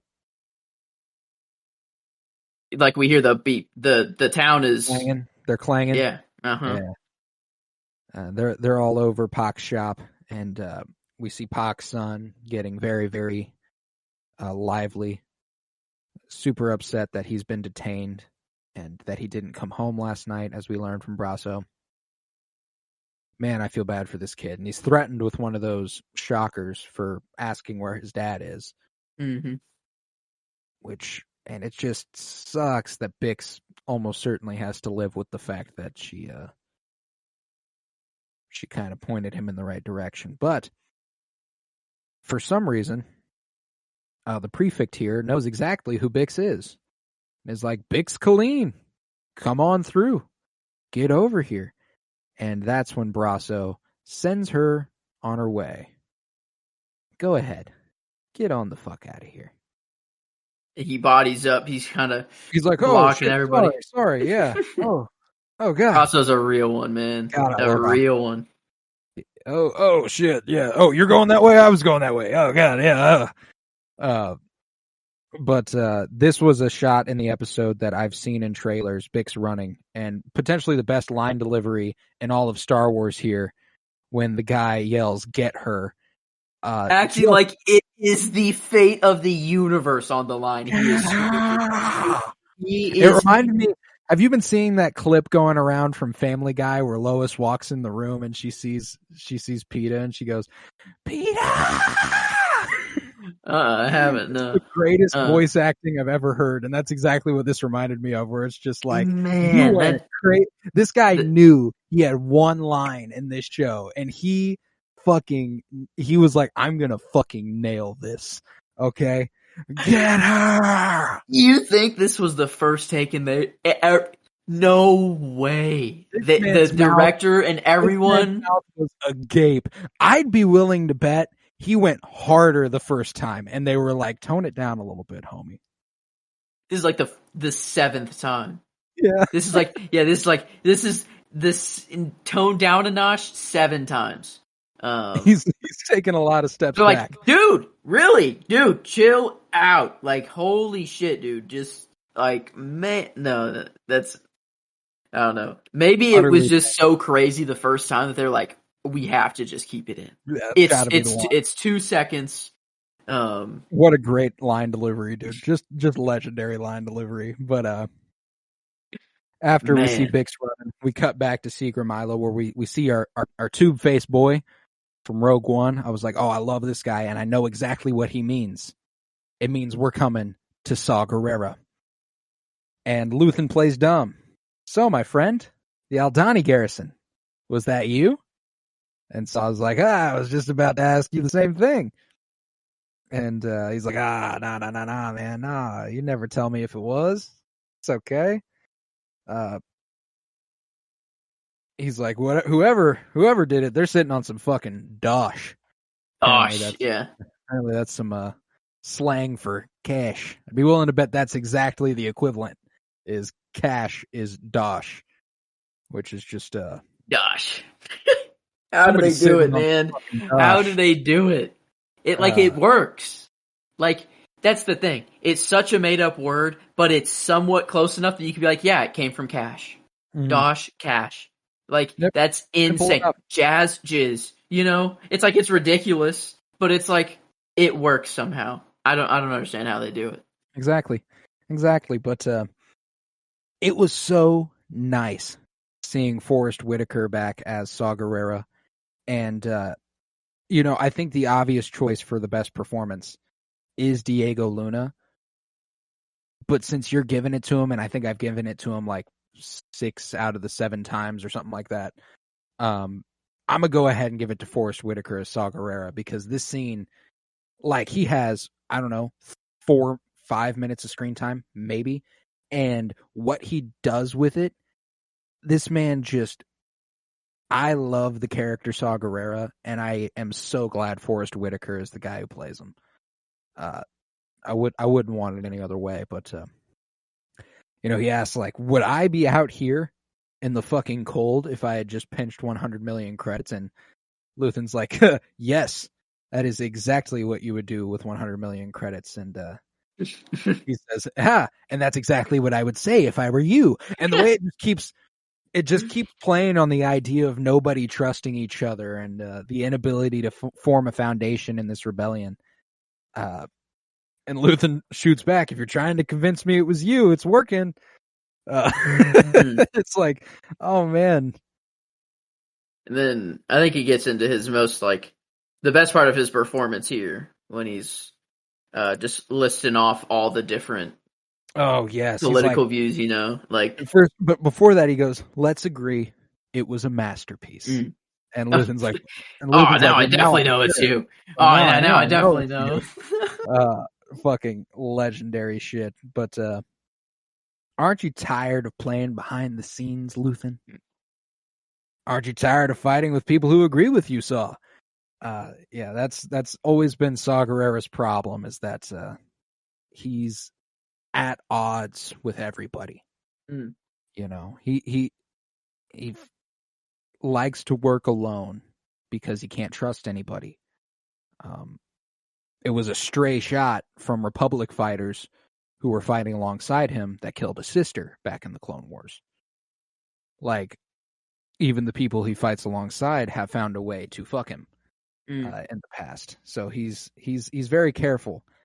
And I also find it interesting that, if there is any young adult novel that I think you should check out in Star Wars canon, besides Leia, Princess of Alderaan, that's fantastic, but also a Rebel story, is Rebel Rising by Beth Revis, because it takes us from the time Jyn was picked up by Saw Gerrera to the time she is locked away and we find her in Rogue One.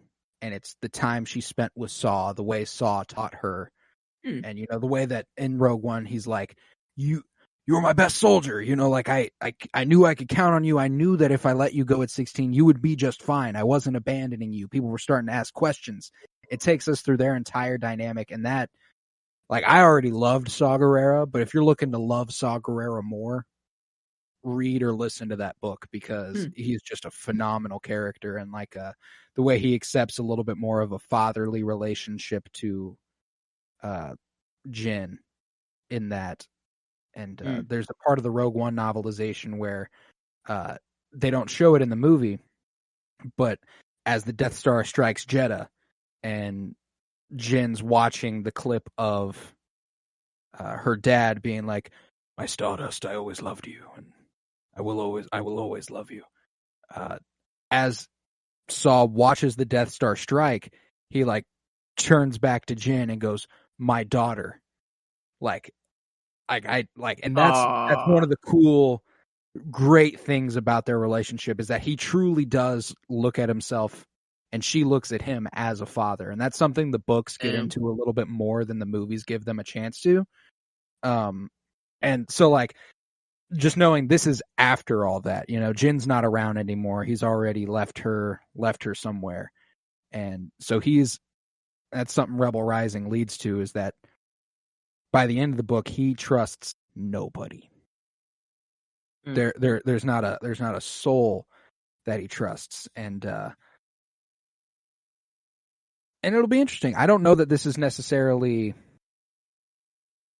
I don't know how old Jyn was in Rogue One. It would be interesting to do the math there, because he left her somewhere at 16. So if she's 21 in Rogue One, I think she's a little older. I take her to be mid-20s. I take it to be like a good decade after she was left behind. But regardless, he asks Luthen, "You bring me some toys? What's up?" She's exactly 21. Oh, interesting. It's an interesting little detail you stumbled across there. Yes, it is. So he could have being born in 22 BBY. She was born 22 BBY. So her birthday didn't quite happen whenever the Battle of Yavin happened. So there we go. So she was 21. So he's either just left Jyn behind, or he's about to leave Jyn behind. That's a very slight, like, Cassian. There's no, like, what are the odds, that like Jyn leaves and Cassian somehow has Cassian ever met Saw before? Is that known? Like, no way. Like, I don't know. Yeah, that's interesting. I don't know if Rogue One exactly tells us 100% whether or not he's met Saw. Because he name drops him. Cassian name drops him. Well, yeah, but Saw's not some little known figure in the galaxy. That's true. He is associated with the most extreme side of the rebellion. This man, like, that's a part of Rebel Rising that I will just, like, it was like, oh, he's done some fucking shit. Because, the way that Star Wars is set up is like, the weapons inflict burns. They don't exactly spill blood. There's a part in Rebel Rising where the tactics he uses Oh, that's not Burns, buddy. They are fucking things up. It's like these, the gliders that Green Goblin uses that like that slices Tobey Maguire in Spider-Man 1. Yeah. It's kind of that, but they do it to a room full of Imperial sympathizers and just like murder everybody in the room. Like meat grinder, just kind of whoosh. Yeah.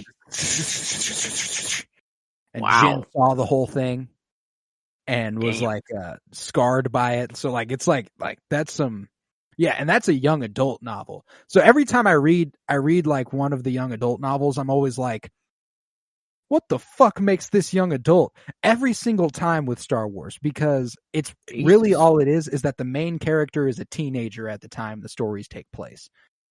And like that's the only thing that makes it such. But wow. Yeah, Saw Gerrera, he's done some shit. He's done some shit. He's an extremist. Force to be reckoned with. It is indeed. And Luthen tells him he did bring some weapons, but none for free. And Saw gives him a little shit about how nothing with him is free. And he says, well, not every operation is as flush as your guys's. And the reason I brought up that mission where he was so extreme is because they made a pretty penny off of that. And it was not super far before they left Jin behind. So, there's a relatively good chance that happened recently in the Star Wars canon. But Saw's like, you have all the toys here with you for me? He's like, how much does it cost? He's like, you need to go visit Anto Grieger. That's all. I want you to meet him. He's been probing the Imperial power station. He's found a weakness in the defenses. It may take some work, but he's got an angle. And Saw's like, nah, man, that guy's slow and stupid. I want you to hear his plan. He says, let's just keep it simple. I'll take all 3 deflectors. How much? Well, you meet with Krieger and they're free. You don't? I won't sell. It's like, okay. And that's what's really cool about Saw, again, this line here about how he's not going to put his people at risk for someone else's plan. Saw really does take a great deal of ownership over his people. Like, not ownership, but like kinship to his fighters. They are for him. And he's not going to let them risk their lives for somebody else. If they're going to die for the cause, it'll be because he was the one who ordered them into whatever they did. He doesn't want to know that he put them in the hands of someone else. Man, these two, we've had like a kind of at the Mon little fundraise, whatever her vote gathering thing that she threw, had a little philosophy gather conversation there, and then we get like a super kind of like with Luthen and Saw. Like what a cool just a cool conversation between two characters. Like, well, what's crazy is Mon's like, Luthen, you need to trust a little more. Like, and he's like, yeah, I mean, but at what cost? And then he comes to Saw and he's like, you don't trust nearly enough. We need to come together. It's time for the rebellion to really, really form. The alliance needs to happen. And he tells him whatever our final version of success looks like, there's no chance any of us can do it alone. None of us can do it on our own. And he says we need to make the Empire angry. We need them coming down hard. Oppression breeds rebellion. We need to make them mad. And Krieger needs air support. And he tells him to think of this place in flames. And Saw's like, well, maybe neither of you could do it on your own. Krieger's a separatist. Maya Pei's a neo-Republican. The Gorman Front, the Partisan Alliance. He gets heated here too. Human cultists, galaxy partitionists. They're lost. All of them lost. His voice is so cool. Can we just? Oh my God! I fucking love it. The live deception. It's so good. It's so good, man. If Diego Luna didn't kill this episode as hard as he did, it would go. Like I'm glad you're getting like giving him some recognition for that. Yeah, I was like, I think the choice is Diego Luna. He did absurdly well in this episode, but I did want to give Forrest Whitaker some recognition, especially since it's his first appearance in this series, his second appearance in the Star Wars universe, period, because he was only in Rogue One prior to this. Dang, true. That's what's crazy, is that his character has obviously popped up in a great deal of things. He was in the Clone Wars, he was in Rebels, he was in the Bad Batch. Like every Rebel era story, Saw Gerrera is a part of it. But in live action, he's only been in Rogue One prior to this, and it feels like I feel like I've spent so much time with Forrest Whitaker's Saw Gerrera, and it's just Rogue One, which is nuts. But this scene culminates in him asking, "What are you, Luthen?" You know, I've never known. I've never really known. And he asks again, "What are you?" And Luthen hesitates to answer, and he says, "I'm a coward. I'm a man who's terrified the Empire's power will grow beyond the point where we can do anything to stop it. I'm the one who says we'll die with nothing if we don't put aside our petty differences." Petty? Forrest asks. Forrest Whitaker. He says, "I am the one with clarity of purpose. I know exactly what I want, and I'm willing to do whatever it takes to get there." And Luthen counters with another philosophically potent idea. Yeah, well, anarchy is a seductive concept, because that's like Saw doesn't want anything. He doesn't want any government forming. He says it's a bit of luxury, I'd argue, to a man who is hiding in cold caves. And he's begging for spare parts and shit. Saw, this is the point where Saw's like, "You know what? I think we've had enough of each other. How about you get the fuck off my boat?" You know, another little Wolf of Wall Street moment. "Oh yeah. How about you get the fuck off my boat?" But and again, another line where I'm just like, maybe I want to change it to that fucking line. The whole I'm the one with clarity of purpose. Like, oh wow, interesting. Because I changed my line to the Luthen, the "I'm a coward" line.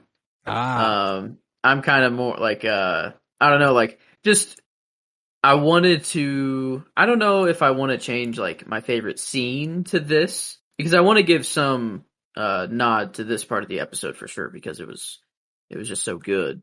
And we already have the nod for Forrest Whitaker as Saw Gerrera for your performance, and I'm like, well, like Luthen was also just like on the counter side of the argument, was doing really well too. So I was just going to give him the line there, because I don't think it's my favorite scene of the whole episode, but the line was, I don't know, like a good frames, how he sees himself. That was a very I don't know, a very honest answer. Yeah, it's interesting. I hadn't considered what my favorite scene of this episode was, and maybe it is. No, this is my favorite scene between Luthen and Saw. Not just because I was real excited to see Saw again, but when I look back on the episode, I like moments that make me at least a little happy, and obviously I didn't get that with Cassian at all in this episode. Bix and Brasso are going through it the whole fucking time. We get the split up between Vel and Cinta going their separate ways for now. Like seeing Saw Gerrera again, them having this philosophically deep conversation about ideals and where they stand on these sides of this side of the issue. Like, I think it's got to be this scene for me between Saw and Luthen. And I think, again, I am going to go, like, I think my whole fucking shit might just be this scene, because I think I will go with I'm the one with clarity of purpose for my line as well. There we go. We got both of the lines then. That's kind of cool. Just a great. I am the one with clarity of purpose. Yeah. Saw Gerrera. Just a fucking fantastic scene between these two. And I mean, like, beyond the fact that it's like Luthen Rael and Saw Gerrera, we're getting a scene where Stellan Skarsgård and Forrest Whitaker are acting off of each other, and it's just within the it's just within a Star Wars world. Like, these two are a couple of great actors, like just all-time movie level actors, and here they are on a Disney Plus TV show having one of the most compelling conversations in any Star Wars TV show. Like, that's just fucking cool. That's just fucking cool. But did you say you were going with Saw Gerrera for your character too? I have not settled on character yet. I'll think, because I haven't quite either. So that's the only thing I have left open too. Or actually, never mind. No, my scene is the only thing I've left open. Actually, sorry, I put Kino Loy for the character just to give, because it was a cool character introduction. Andy Serkis.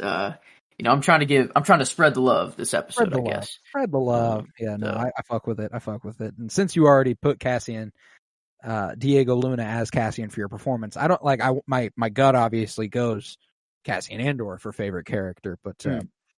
It'll be interesting. I think I'll come to a conclusion at the end here, but we cut next back to Ferrix, where Bix is being escorted to the hotel, the ever prescient hotel, and when we cut inside, we see Deidre has been torturing Pac, our boy Pac.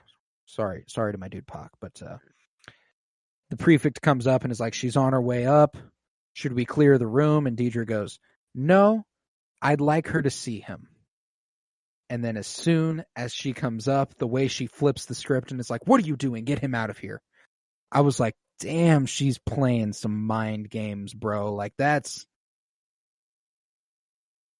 Yeah. Like, she wants it to seem like she wants to hide it. Yeah. It's so manipulative. Like, I want her to see him. And then be like, what are you doing? Get him out of here. Like, oh my God, and the way it conniving. The way, dude, that was some great acting on the actress of Bix Colleen. I can't remember her name right now. I wish I had it on me readily available. But the way she looks at Pac as he's walking out of the room, was just like the terror on her face was so present. She just killed that shit. But Adria Arjona. Sorry, I can't. Yes, Yeah, Adria Arjona. Yes, I remember. It's hard not to say her last name with the in American. The very American me would say Arjona or Arjona, but but we just both know that's not right. Yeah, I can't. In my heart, I don't know. I can't. My heart of hearts, but man, everyone's killing it on the show, man. Like, it's hard. It's hard to acted show. Yeah, man. And the way Deidre comes up in her face and is like, "So, Bubba Bix, what's up? How you doing?" They go ahead and invite her into the chair that they just saw Pac sitting in, which is the first little, like, that's why she wanted her to see him. Mm-hmm. Yep, he's sitting in that chair. I'm about to invite her into the chair. I'd like her to see how he is and to see how she will be doing here before long. And we end that scene with them closing the door on their activities. But then we head back over to Narkina 5, where they are, again, cooking this shit up. They're grinding in the office. It's time to work. The 12-hour shift is well on its way, and they continue building. And that, my friend, is where we leave this episode. And what an episode it was. What do you think that thing is? Man, I'm like, is it maybe like I'm trying to think of, like, what would it be more satisfying for it to be like a part of the Death Star or like a TIE fighter part, or would it be kind of even more hard hitting for it to be like, this is just to build a simple building, like something so simple and mundane and just a part that is used everywhere inside machinery, or something, like an engine part. I don't know. Like I think it'd be almost more hard hitting that all their work this isn't to build the Death Star, even though I think that's probably the best scenario out of it, is that this is a part for the Death Star. 'Cause what could be really cool is if this is like the framing for the Death Star, and millions of these pieces make up the sphere. Like, Right. because like it's kind of like a little, it just curves in just the smallest amount, you know? It's like basically flat, but curves in just the smallest amount that if you connected enough of them, could be like the framework for the Death Star. I'd see. I don't know. Fuck it. I get, but by this time the Death Star is well on its way to being built and stuff. So True. who knows? True. Yeah, like, are they really in the framework section still? Yeah, no, they're probably doing not. They're building some shit for the Empire, and I think that's part of it too. Is that I don't know that it necessarily truly matters, but interestingly, this episode was directed by Toby Haynes, who did the first 3 episodes of this show as well. Very, very big hand in the show so far, and the episode was written by Beau Willimon, who is notable for having created and wrote every episode of House of Cards on Netflix. So not his first soiree with critiques of American politics.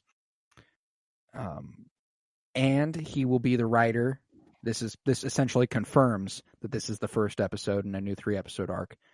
He wrote 8, 9, and 10. So that's nice. So yes, this will be a whole new arc.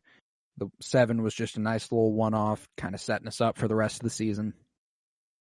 And so Beau Willimon and Toby Haynes coming together to make this episode happen. And Toby Haynes continues to direct his ass off on these episodes. Like, this was another just beautiful looking. I didn't comment a lot on a lot of the shots that were happening in this episode, besides the one where we get the transition between Cinta and Bell. But like the use of like symmetry when Karn was sitting in the interrogation room from behind, and they used negative space with just like the black entrance behind him contrasted with the white room, and like it's just incredibly well shot, incredibly well acted, and exquisitely well written. Like, this show continues to just floor me as far as how shockingly good it is. It is pretty much just live action Clone Wars / Rebels, like, in a way, you know, like, and it's so like they're just, I mean, they haven't missed. Like, there hasn't been an episode where it was like, oh man, that wasn't that good. Like, every week it's been like, holy shit, this is Star Wars television. Like, I don't know. They're grounding them, like, they are, what am I trying to say? Like, their rep. The Star Wars television rep has increased a lot. I love this show, dude. You know, we questioned, we finished House of the Dragon this week. You know? And I questioned on that whether you liked Westworld Season 4 or House of the Dragon more. And we both came to a conclusion that we think we liked Westworld Season 4 more. House of the Dragon might be 3, bro. Maybe. Might be 3rd. Maybe. I mean, we got 4 episodes left, 9, 10, 11, and 12. If they can anchor this shit, bro, I don't know. If they keep the pace that it's going at now, I think it's still a maybe. You think they got to step it up hard for it to be a for sure? Westworld is still number 1 enjoyment wise, while House of the Dragon, I think, is number 1 critically made so far. This would be maybe number 2 enjoyment wise, but critically, House of the Dragon is still. I feel that. I feel that for sure. I think it'll remain the top. Yeah, and I was more talking enjoyability wise. But enjoyability, if it keeps the pace it's going, it's either right on par with it, or I don't know. It's close. Yeah, it'll be interesting. I'm excited to wrap up the season. You know, we still got 4 episodes left. But what do you say we jump into a rating for this episode? Wait, I think you need a character. Yeah, you need a character. Give me a rundown of your favorites so far, so I can think on this a little bit more. So I went with Kino Loy, our boy Andy Serkis, for the character this episode. Got Diego Luna for the performance. And yeah, the scene, I could not go with anything other than Luthen and Saw Gerrera's conversation. I was skimming the episode, trying to find anything that came even close to that, and not really. I was thinking maybe the little morning routine whenever he woke up 30 days later, showing the just monotony of everything. And, I mean, it wasn't like happy or anything riveting. It was just kind of like, damn, like it really made you feel what he was going through and everything. But it was a good scene, to be sure. And then the line was Luthen's coward line for me. So that would be mine. I mean, we got Luthen represented, and Saw already, I guess, in the scene. Diego Luna, Kino Loy. You got Saw, and Saw. I'm gonna give him the clean sweep. I'm throwing Saw Gerrera as my favorite character of the episode. If my favorite performance, favorite scene, and favorite line came from a scene with Saw Gerrera, what do you think my favorite character in the episode was? It was makes probably sense. Saw Gerrera. I don't think I can go with anything else. My only hang up was like Cassian, and that's the thing. I was looking back and I haven't gone with Cassian for a single episode just because felt like it was felt like it's the most obvious, so I haven't picked Cassian as my favorite character because I mean I have picked him as my favorite performance. Yeah, I haven't either. Yeah, both of us have not picked Cassian for our character one time. Yeah, I think it's just we've been looking for the most exciting other character, it's like I feel like it's a shoo-in, like I was watching. I sent Emily a thread because she's a huge Taylor Swift fan, and she's created a little Swiftie out of me, where she released a new album this last week called Midnights, and it's really fucking good. But someone made Star Wars edits, where they like cut it with scenes with Star Wars with those songs in the background. And there was this one that was like, I got to find it because I got to give this person credit because like I was like, it's not necessarily the edit itself that was really, really getting me there, but it was more the scenes and the new context with which I look at Cassian, that got me. It was at Padme Skin, PADMESKIN. It was one for the song "You're on Your Own, Kid," and it was intercut paralleling Jyn and Cassian's stories, and it ended. The very end of the edit was the last scene of them hugging on the beach, and that scene already gets me to cry every time I watch it. Oh, is this a sad Taylor Swift song too? Oh yeah. Oh, because I haven't listened to the album yet. No, yeah, it's not exactly the happiest, but here I'm trying to. There's a lot of here. Yeah, it's really good, but let me find it. Okay. I could see how some of these lyrics relate. Yeah, I mean, and it parallels both of them. The way that they were seemingly left alone on their own when they were younger. You're on your own, kid. You always have been. You can face this. But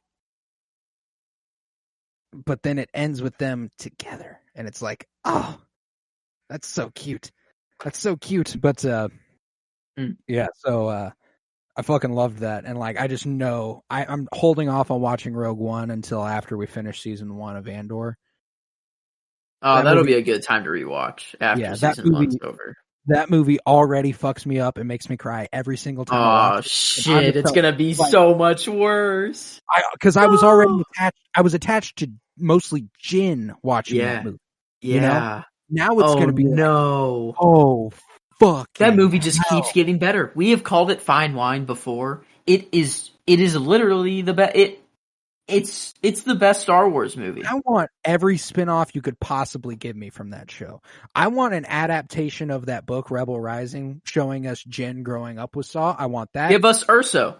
Yeah. Yes. Give us the Urso show. Yeah, give us the Urso series. And and then with that, you don't even just have to cover Jyn. Let's head to Galen. See, he's working on the Death Star. He got taken by the Empire. Let's see that shit. Actually see the Death Star get built. Yeah, dude, that'd be nuts. And that would bring us back Krennic, played by Ben Mendelsohn, which would be nuts. I want a Guardian of the Wills prequel to Rogue One with Baze and Chirrut. Like, I want all this shit. Give me it all. I want all the Rogue One spinoffs. But Damn. I think it might be time for the rating. This is far and away our longest Andor episode yet. Was a good one. It was a damn good one. And I think it's kind of an indicator of how this rating will go for us. Enjoyment wise, how much is this episode resonating with you on a scale of 1 to 10?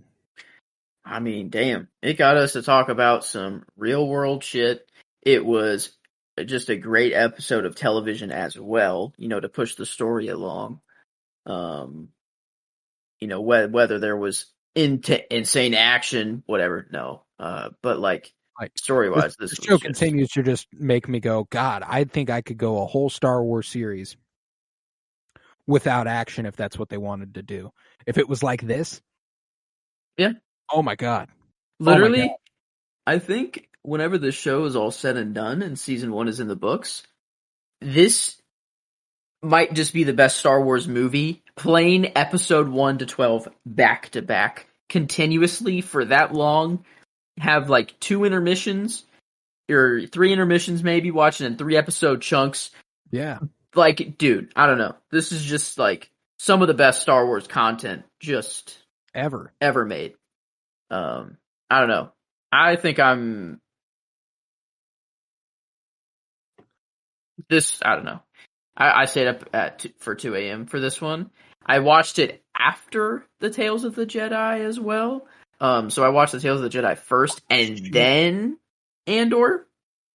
So I was already hype as fuck in Star Wars mood. So I'm already hype. And this just kept it going. I don't really think I'm hesitating here. For this episode, I think this one's a 10. I think it's a 10 as well. It was just so cool. Yeah, every storyline was so cool. Not just that it was so damn good. Again, you know, last week kind of got us acquainted with every character, and we did that again. And then some. You know, we got the ISB side of things. We got Cassian, plus the introduction of all sorts of new characters that he's going to be spending time with in prison. We got Bix and Brasso with Marva. We got Vel and Cinta again.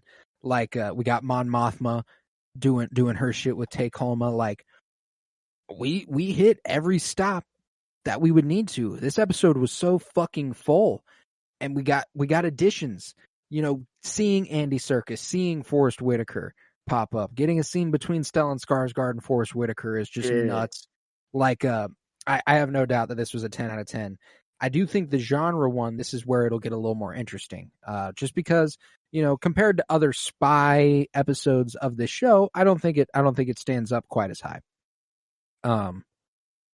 Yeah, there's no like real planning that's going on. Like, Cassian doesn't have really any say in what's happening right now. It's just like, we're seeing just what he has to do right now.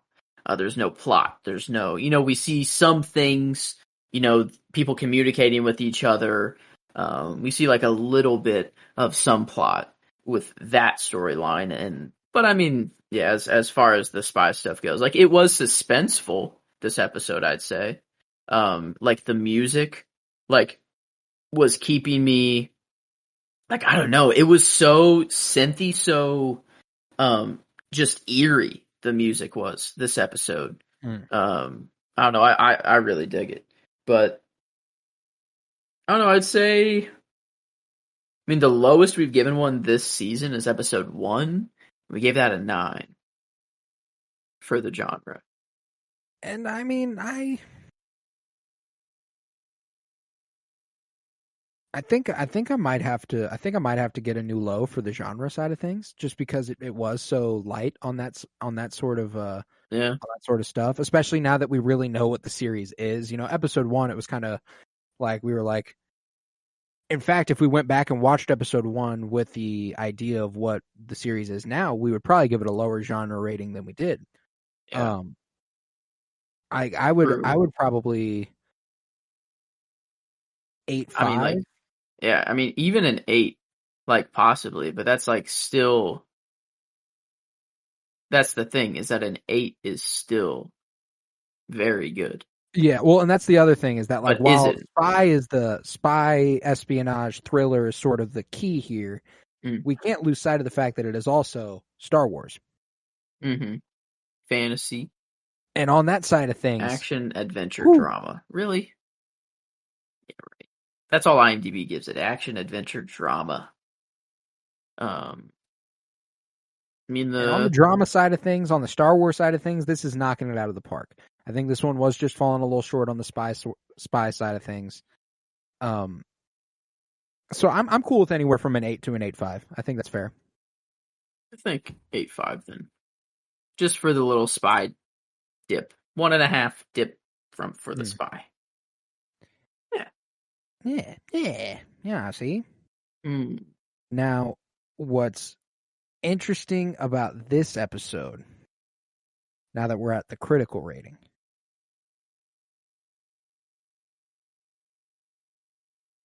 I'm like, this might be the second best episode of the series so far. It was pretty damn good. Maybe third. You know, yeah. Like it was. I'm like 9.5. The way this was shot, the way this fits was it perfectly in there. Like I was trying to think. I'm like, okay, episodes 5 and 6, like the pre day of the plan and then the day of the day of the mission. Like those episodes fucked. They were well made. They were exciting as fuck. They fit the genre well. Those 2 episodes are still the best episodes made of the season. This is right behind it. Like it's like if it had an exciting, flashy moment, like if it had kind of like I don't know what that would be, but like if it had something, I think like it could be like up there with those episodes. Like No, that's what was so crazy is that it was so exquisitely well done. And it is interesting whenever we frame it like episode 5 was a 9.75 because there was nothing particularly flashy about that episode either. It was another just we sat around and talked the whole time. Thanks. Yeah. Still done a little bit better. And that's why I think a 9.5 works really well here because we gave like 9.75 to those 2. And then the next tier down from that would be episode 3, Reckoning. We gave a 9.25 critically. And you saying that, this is like the 3rd best episode made. It's like kind of perfect. That 9.5, like, cause that's where my gut was initially anyways, is that it's like, this was so well made with what they had. And like every storyline was, I don't know, it was so jumpy around, but in no way was I lost ever. No. Like, and it was cut together in a way where everything made sense. Like everything isn't really connected yet whatsoever, but it felt connected across the entire everyone's storylines, which is really cool. I mean that it was just it was so fucking well done. I've watched it twice now, and both times I was just like, after the first watch, I was on the edge of my seat. I was tearing up. Like I was like, just because, I mean, there was also the fact that it was reminding me of real world shit. And whenever I think about it in the context of being real world shit, I get a little sad. And it was just exquisitely well done. And that brings the episode to a 93%, a 9. Ties it exactly with episode 7. And just, a little bit, I mean, episode 6 is still the king. A 9.92. That's going to be hard to beat. Episode 6 will be hard to beat. I think, I don't know. That's the thing, is that was like the mid-season kind of event that they had. So I guess I don't want to get my hopes up. But I mean, if they can eventually combine what we got in this episode and episode 5 with the flair and the flash that we got in episode 6, that will be the 10 out of 10 episode. Do you think we could get something where we have Luthen, Mon, Saw all together on one mission, but what could that mission be? That's not the Death Star. Maybe Luthen and Mon, but that's the thing, is they all play such a different game. Mon is not going to go on a mission. Yeah. Saw doesn't want to team up with anybody, and like I think we could get a mission again where we get the whole team back together, Vel. But it is like the middle ground. You have Saw who doesn't want to work with anybody. You have Mon who kind of wants to work with everybody if given the chance, but obviously is kind of secretive about it a little bit. But then you have Luthen who's the careful person who wants to be known, but not keep the circle a little bit smaller. So it's like you have every side of the spectrum, and I'm trying to think of any way that all of these storylines could come together to to be all happening at the same time. All together. I think what this is all building towards is the rebellion on Ferrix. Like, I think that's the conclusion of this season is the overthrowing of the Empire on Ferrix. That I think we'll get, Cinta's still there. Give Vel a call, get her to come back. Bix, Brasso, Marva, Cassian comes back. Then we're facing Nark and Deidre. Like, I think that's kind of what we're building towards is like maybe Luthen comes back for that fight, but maybe that building that the prefect took over then becomes kind of like a central hub for the rebellion for like a little bit when they take it back over for cool. I guess the bell tower's still there. Fuck. I need more bell tower. I need more bell ringer guy. I got a fever. And the only prescription is more just cowbell. It's just more of that damn bell tower, boy. I need more cowbell. More tower bell. More tower bell. I got a fever. But yeah, I don't know. I think crazy enough, Diego Luna has not gotten, or not Diego Luna, Cassian Andor has not gotten the character nod, but the bell ringer has in episode 2. See, and that's a good example of what I'm looking for my favorite character. Exactly. I also gave a favorite character to the Aldani leader, like the elder, leading their shit in episode 6. Like that was the like my favorite episode of the season, and I picked the Aldani leader. Like I'm not exactly going full like if there's a new interesting addition like Nemec. Hell yeah, I'll pick Nemec, shit like that. But it's like I feel like the love for Cassian is almost implied. We shower Diego Luna with praise every single episode. People know we fuck with Diego Luna as Cassian Andor. There's no hesitation there. He's gotten 2 performance nods from me and 3 from me. There we go. So yeah, I mean. He's killing it. He's killing the game. He's just even as a worked prisoner, he's still hot as hell. So beautiful man, man, killing it. I mean, last week we got Keith Gergo titties. Yeah, shirtless in the shower. I was like, okay, this is kind of hot. Who were they wanting? Was it? I don't know. I saw like a tweet where it was like, the collection has grown, and it was like. We got Kylo. We got him in the shower. Who was the Anakin waking up in his bed shirtless? Okay. Yeah, right. I saw someone who was like, "All right, you're next now," and I forgot who it was though. Probably Pedro Pascal, the Mandalorian. Oh, yeah, true. Okay, fair. Yeah. But we never see him without his armor. We're not going to see him without his shirt off. We don't know that. He's getting more loose with the helmet. Who's to say? Does he get loose with the? It'd be so funny seeing him shirtless with nothing but the helmet on. Can you imagine that? He actually finds a girl, he settles down and he's like, all right, yeah, I'll have sex, but I can't show her my face yet. He's still not over that quite yet. So he's like, I'll show you my body. Yeah. But I'm sorry. The helmet stays on during sex. And what was also funny about the tweet you were talking about with, it was like shirtless, Cassian, shirtless Anakin, shirtless, Kylo, and it was shirtless Obi-Wan. But Obi-Wan was out of the bacta tank and he looked like a wet cat. So like everyone else was like washing looking all him. sexy and like all nice, and then Obi-Wan's just dang man. That's so funny. That's so funny though. But hell yeah. Andor episode 8, Narkina 5 comes to a 93% on the good old Penny Bloom rating scale.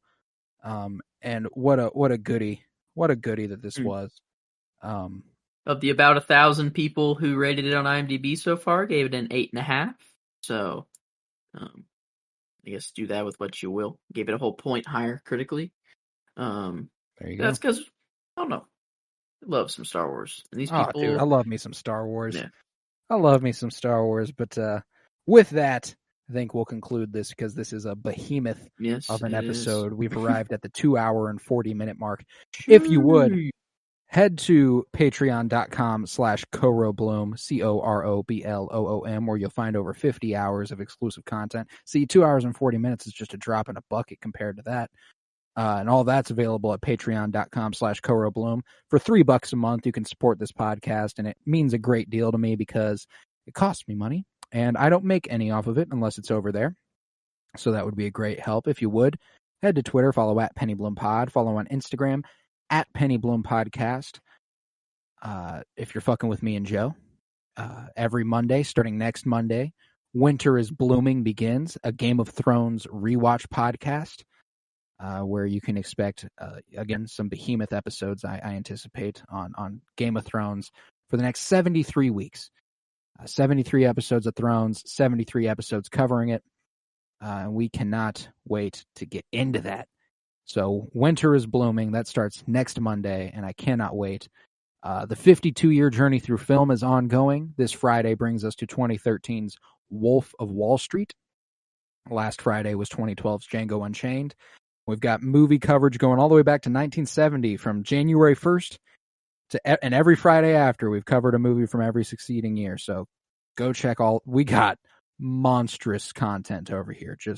We're Bo Burnham in this shit. Look, I made you some content. Daddy made you your favorite open wide.